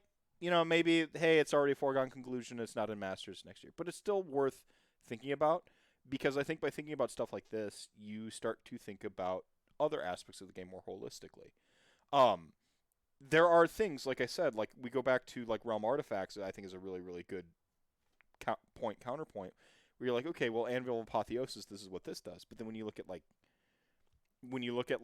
something like realm artifacts, they go like, yeah, but see, like look at how that's just like one little layer of, and that feels to me like a good thing, and blah blah blah blah, but or whatever. That's me, but whatever. I mean, realm artifacts are gone, so it's almost Gone like forever. they're answering Yeah. the question for you there, right? Right. Well, but the point is by thinking about stuff like this, you think about as we have heroic actions coming forward, right? Like you're going to, whilst going through your thought processes on a puzzle like this, you find different puzzles to solve elsewhere, and I think that's what's good about things like this. What about having? Do you have like tournaments where like they're not considered for masters, but like you'd love to see this in, or some sort of alternate to be not like a strict hey this should never be allowed at tournaments? Is there some sort of like sweet spot where this is allowed at tournaments, but maybe not like What's impactful that? on them? What's that event? I always hear Vince talking about it, like some narrative event you guys Holy have out your Havoc way. and Holy Wars. It is. I've been to Yeah. Holy Havoc, unbeaten at Holy Havoc. Get at me, everybody. Fuck And yeah. in fact, I have beaten Vince Venturella and Tom Lyons to. I spit. I expectorate. Yeah, unbeaten. Yeah, it's got 3 awards. It's bare bones, like best general, best paint, best story, or best narrative, or something like that. It's just three. It's bare bones. It's actually the most cutthroat tournament I've ever played at. It's like it's See, supposed. that's what I'm expecting with this one, man. It's supposed to be like the most narrative, it's narrative focus, like uh uh Holy Hearn is just he makes fantastic looking tables, but there's a sort of laissez-faire to it all, where like when you're allowed to kind of like go wild, and like there's no expectation of success, the craziest stuff happens. Like when there Well, I is think that's an interesting comparison for this because you're what 1,000 points of 2 armies. yeah, for Holy Havoc, So and then Holy Wars is a 2K, and it's singles. So there's two different. He runs two event. He runs a winter event, and then he runs a spring event, basically. So you get the winter event is the doubles, and it's a very similar vibe to both. I'm sure. I think it's actually a great comparison because I'm sure there's certain armies that if you bring 1,000 of them and put them together, there's got to be some really fucked up combos there, right? Beasts of Chaos and Maw Tribes turns out pretty good together. Well, there you go. But do you think that should be a match play event, like with the stuff you can do in that? Would you allow that to be scored in the match play? Say, for example, it's just one person bringing 1,000 of 2 different points. Would Well, that be scored in match play? as doubles, it automatically kind of shouldn't be, right? Like, so I don't think this is a fair comparison. If there Well, was that's like what I mean. if there was Just a pretend it's one person bringing 1,000 of 2 different armies, and he's playing it. yes, You think it should? yeah, not like weighted heavy. I think it should be less weighted because it's like weirdo rules. But like, I'm interested to see the puzzle solvers out there like innovate and be interesting. And if it's all within bounds of the game and the rules, and there's people out there who are cerebral with the rules, I want the cerebral. We don't have a coaches award. We don't have a meta knowledge award. The closest thing we get to it is people who Meta innovate. breaker. Yeah, I mean, but then you're getting rewarded for like a 3-2 finish with like a weird list, right? Like, Yeah. Fair. and like I'm for that. I'm for that trophy at events. By the way, I think that makes them more interesting. But to see some sort of like, if you're talking about like ranked systems, which will always have avenues for exploitation, the best. I'll Yeah. give you a quick example. At our last tournament, a couple of tournaments ago, we had an award called the Choke on Your Own Filth Award. So it's basically the inverse of that. The person who performed the worst with the net list got the Yes, Choke on Your Own I Filth love it. Award. I love that too. I love weird. I think awards make the event give events personality. I think that's what truly, it's your TO and your community, and then the awards, because your awards are telling the people playing in your event how you want them to play in your event, right? There's sort of like go ahead. The loudest cheer for the weekend was the person who won the Choke on Your Own Filth Award. Of course it would be. Of course it would be. There's a snark there. There's a yeah. No, I mean, so I'm not saying. You asked me like if I would want that to count, and like, Herner won it, or the TO won it. He doesn't think of his event as like a cutthroat, masters event, and so it wouldn't because he'd say no, and then the score would get thrown out. Would I want it to? Yeah, because I'm interested in people innovating. There's this like notion that like it's gamey if you do stuff that like is unintentional consequences. There's a difference between gotcha and gamey. Yeah, I don't like that. I'm with you. I don't like that. I think there's a difference between like gotcha and gamey. Like gamesmanship to me is cool. It's to be commended. Like gamesmanship, like I love to use the I've got my Soul Blight dice here. I hate them. I hate them. They're normal and functional. Tuh, disgusting. Where are my OBR dice? They're proper and horrible. Like Dude, I saw someone trying to sell some Sylvaneth dice the other day. I the took wood one look ones? at them and I was like, what? Yeah, what were they thinking? Oh, so good. For me, like I like gamesmanship. With Ossiarch, or with Nagash, he's got the hand of dust. I love that moment where I get to like put my hands forward and try to get in your head. Like that's part of the game to me. They said that I get to put a die in my hand and make you pick one. Now I'm gonna fuck with you, right? Like I It's, like. Go ahead. it's fun for me too because whenever I verse someone, I like, oh, there's a wedding ring on that finger. How much do you love your wife? Is it in that hand with the wedding ring? Like, Oh, I have to get a tattoo right here with Nagash. For my charity event coming up. I'm going to tell people this is the Hand of Dust. That's why the tattoo of Nagash is on here. I'm going to tell them that going into every game I play Nagash going forward. I'm going to tell them this is the Hand of Dust. And from there, the mind games begin. Do I always put it in the Hand of Dust? I've got a tattoo on it. Like, I like gamesmanship. I do. I like, like if you got somebody in the community who's known for playing a list, right? And you're like, so like you get like a whole club together to like mess with that person, right? Like, and shout outs to Brendan Melnick and the Detroit Warhammer Club. Like I like gamesmanship. I do, because if it's within the boundaries of the rules as written and intended, because with our game we have to anticipate both. Like if it's within the realm of that stuff and within the realm of the TO's purview, because the TO's feel, regardless of what GW intended, for me the TO's got the final say. This is a grassroots game for me. oh yeah, Like yep, agree. GW, what you do ultimately doesn't matter, because it's without the fans, without the people playing it, like your game's meaningless. Like it's us who drive this, even if sometimes it feels like we don't because they release models, blah blah blah blah blah. Like we can vote with our dollar. We have this power to. They say this is what match play is, and then we go, no, screw you. We want to play on the bigger tables as a community. We can just do stuff like that, like, and they can't stop us, because that's what games are. Games for me are all that. It's the people playing the games that are far worthier than any rule or any system. And so when it comes down to like the sort of the full breadth of the rules as possible, I agree with you for a lot of your points. But asking me specifically if like I think someone getting like gamey with the rules should be allowed to like be valued in a tournament score, absolutely. I trust, like I'm the same as you. I love that gamey stuff. I don't think you're abusing anything. You're not gotchaing anyone. All you're doing is using the rules that have been given to you and finding the best way to use them. At Yeah, the end of the day, that's all you're doing. it's a gotcha if I don't tell you, if you walk up to the table and I say, do you have anything that teleports, and I go no, and then Yeah, and exactly. then Yep. I'm like, oh, and then later on I cast a spell and I teleport it, and I'm like, and you're like, you said you didn't have any teleports, and I'm like, well, no, I don't have any models that teleport. I have a spell that does it. That's gotcha. That's bullshit, right? That's when you take them out to the car park. Like that's fuck that.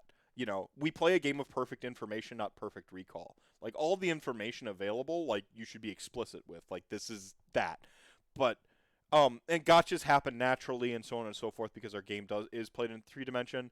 But we need to, as a community, get used to like innovative rules, and list building isn't a gotcha in and of itself. Like that's just innovative rules and list building. That's That's just happening being in. intelligent and figuring out some cool Yeah, combo. and if it's cool End of the enough, day. it becomes a net list, and everyone knows about it, and then it's a known commodity. Like that's how this stuff all happens, and I have a little bit of a belief that would happen with Anvil of Apotheosis, that the Well, known. you just look at Feck. Nobody realized Smashbat was a thing till like a year and a half after that book came out, right? Like, Well, they were distracted by the obvious cheese, right? Like the easy cheese, as we like to call it. It comes in the can. You just on top of a cracker, you're good to go.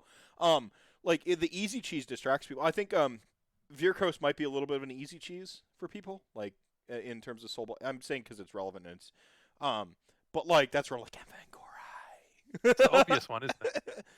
But yeah, like Veercoast is the obvious one. That's the easy cheese. But I'm looking at like Legion of Blood build, where I'm like, Graveguard are real good, and they're kind of bonkers in here. I've That's got a stick, man. yeah.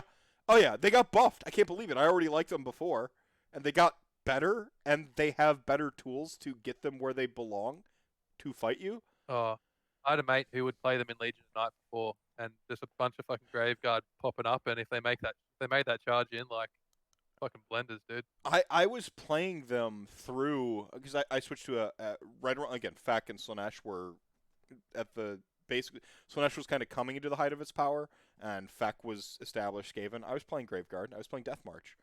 I was just pounding people. And by the way, Death March is still worth playing. Like just pounding people with Graveguard is it never gets old. When I started playing, the old school combo was you had Direwolves and Graveguard, and you would set your Direwolves. I call it Tokyo drifting, where you line them out sideways and just kind of push them forward and say like you either have to charge us or go around, and you're not going around, but then you have them spaced out just enough with those 25 mil bases for the Graveguard to charge through, and you just go Get through the gap. Yep. I hope they fix that in 3.0, man. That is, I don't like that. Oh, see, that's not a gotcha. That's just me being a good gamer. I'm a gamer doing that. It's a technicality that they can't sort their base size out. Perhaps, but I wouldn't call it a gotcha. Like if Gotcha. if it's in the purview of the rules. So again, with Anvil of Apotheosis, I don't disagree with you. I think that there might be some sort of like this could all be moot, right? 3.0 comes out, Anvil of Apotheosis is jettisoned from the game forever, and we never see it again, right? Like that is a possibility. It was a fun experiment. I hope some people in their casual games crack it open and they bust it out in Basement Hammer or Garden Hammer, and they just have fun with it still. But for a like theoretically speaking, the tournament TOs are genuinely thinking about keeping it around in 3.0.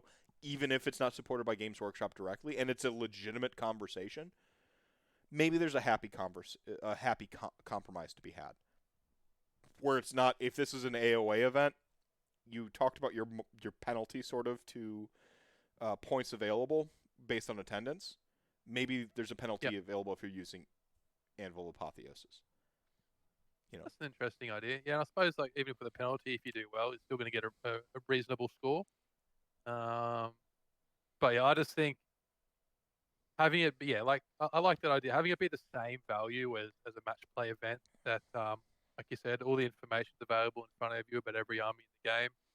A lot of people won't even think or consider some of the combinations when these Anvil heroes can have when you start to interact them with artifacts, command traits, whatever else.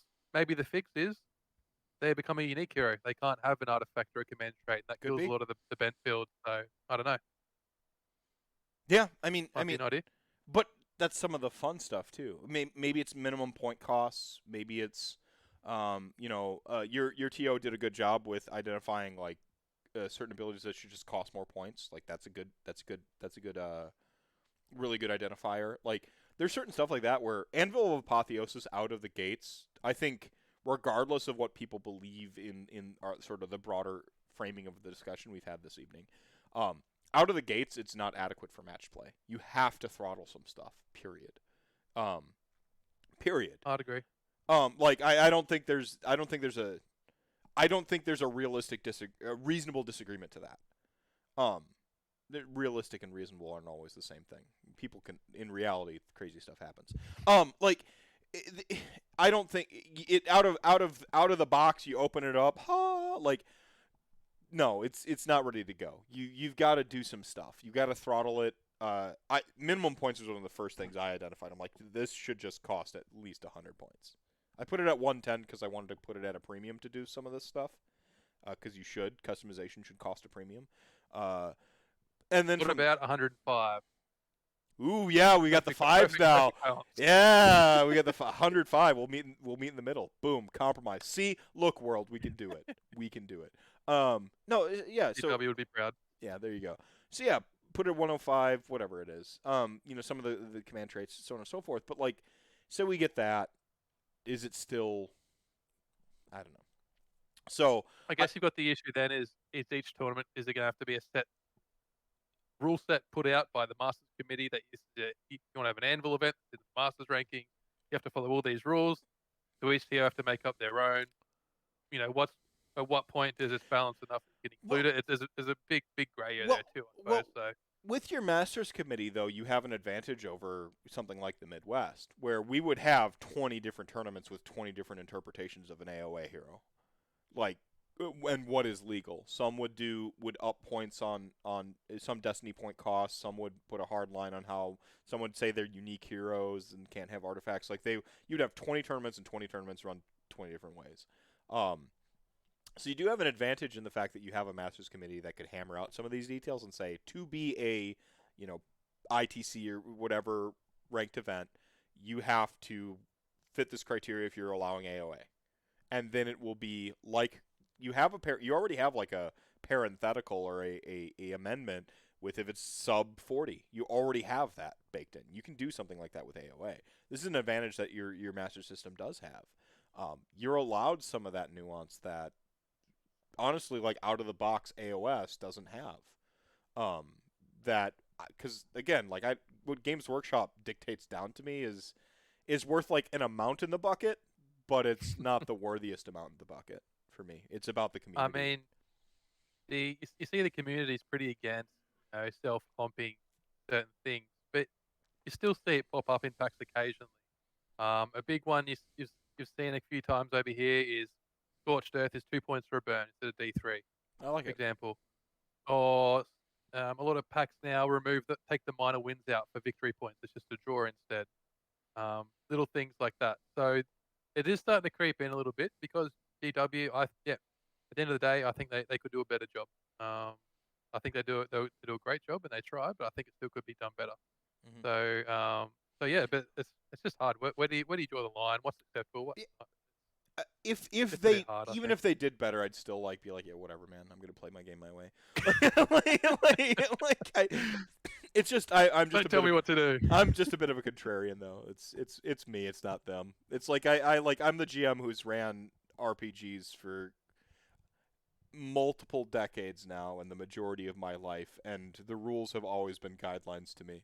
And by rules I mean like the codified rules in the game. I'm like, got to be pretty hard to it. But like when there's an authority telling me the rules, like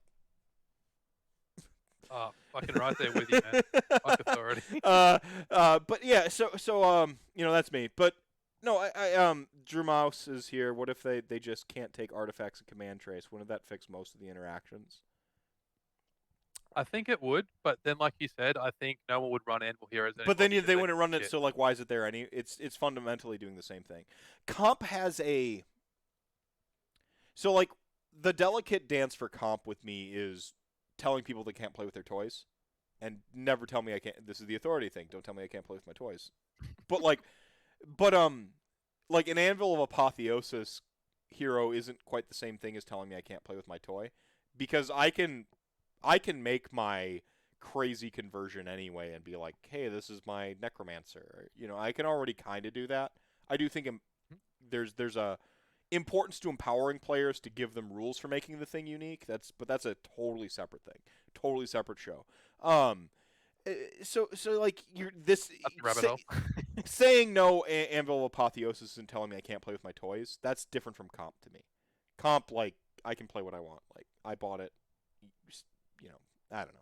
I feel like Anvil is the opposite. That Anvil is saying find whatever toy you want and you can play with it Yeah, within this set of rules. yeah. I mean, it's enabling like going crazy, which is itself kind of a type of fun. Which is why I don't. Again, I'm Team Anvil. Like I'm for it in general. Where I would push back against myself is like to what extent in a ranked masters type setup. I'll tell Yeah. you. I'll Like, tell you. I'm. Go ahead. Go ahead. I was just gonna say, like, I'm super for this tournament. I'm so excited. I can't wait to see it for the list to come out and see what people have come up with. But I wouldn't want to play this every week, and I wouldn't want to go. For example, this event is allowing Anvil characters and an Anvil event to go in the Masters ranking. Does that mean that when I go to Masters in a month and a half, can I take an Anvil hero in my list? Because apparently Anvil's allowed. So we can have Anvil heroes in Masters list at the Masters event, winning Masters. Then how's that going to look? So Hmm. it's the whole can of worms, I suppose. Yeah, see, I would probably draw the line there personally. As a tournament that gets you there, sure. Like I said, I wanna value people's innovation, but maybe not as much as playing the game of Age of Sigmar, right? Because Talk Hammer only goes so far. You gotta play the game, and I value the game, actually playing the game a lot over. Even though I'm good at the cerebral stuff, I value playing the game over. When you're talking about like walking away from with physical rewards and stuff like that, you should probably reward the physical aspect of it. It's a strange game, Warhammer, isn't it? 'Cause you spend a hell of a lot more time talking about it than playing it. I love it. I love it. So it's why it's perfect for somebody like me with a show called RantCast. Even if I played daily, I would still spend more time talking about it. Right? Like there's no way to not, it consumes my brainwaves. So I this is the part of the show where the final soapbox. Is there any final moment that you've got a digital soapbox you'd like to stand up and proclaim to the world? It can be Warhammer related or completely not. Anything you just got to get off your chest. You can abuse my platform for your own personal gain right now. Well, that's what I've been waiting for now. Suns are going to win the championship. Devin Oh, Booker's going to be finals MVP. wow! Collingwood are going to win the premiership next year. The Dacos boys are going to carry us. Nobody else is going to do that. I love it. And then I want to give you the final word on your topic, which is Anvil of Apotheosis and where to find you. So your final word on Anvil of Apotheosis. Anvil of Apotheosis, I think it's awesome. Huge props to GW and that designer, whoever came up with it. I think it has no place in match play. I don't think it should be included in the match play rankings. I think it's going to have too big of an impact. Don't get me wrong, I still think there should be Anvil events, and I will definitely go to them. But I don't think it has a place in match play, in my opinion. Interesting. Okay, cool. I'm not going to push back on that. I'm just going to say if you want to expand the conversation, do so in the comments below this video. Tweet at us, get at us that way. And if they did want... Go ahead. Come follow me on Twitter, JC_Graham. Send me your Anvil builds. If you Google War Scroll Creator or Builder, there is a program you can use to create a War Scroll, and that's what I've done to make my Anvil heroes. Make your own Anvil heroes, send it to me. I'd love to see it. There you go. There you go. And I was actually going to say, like, if they wanted to send it, so perfectly done. And they should go probably maybe follow Measured Wargaming on YouTube and stuff too. You think? Yeah, follow Measured Game, and they're all right. They're all right. All right. Any final thoughts? Just thanks for having me on, mate. Been good fun. I've really enjoyed the challenge of you challenging some of my ideas and making me really think. And critical thinking is always good for the mind. So thanks for that. Yeah. Shout out to my missus. I think she's tuning in. She wouldn't have understood a word that was said, but she's very supportive. So Yeah. love you, darling, and thank you. And shout out to Measured Gaming. They're an awesome group of guys. I didn't really know anyone in Warhammer. Just dove in, and they sort of took me under their wing, accepted me, and had a great time with all those guys. So shout out Measured Gaming. Shout out Mr. Meph. Shout out Phoenix Suns. Let's go. Let's go. I love it. And Chat Gang, you are the show within the show. You're the reason we do this thing. Drink your milk, pay your taxes, and I'll see you in 3.0.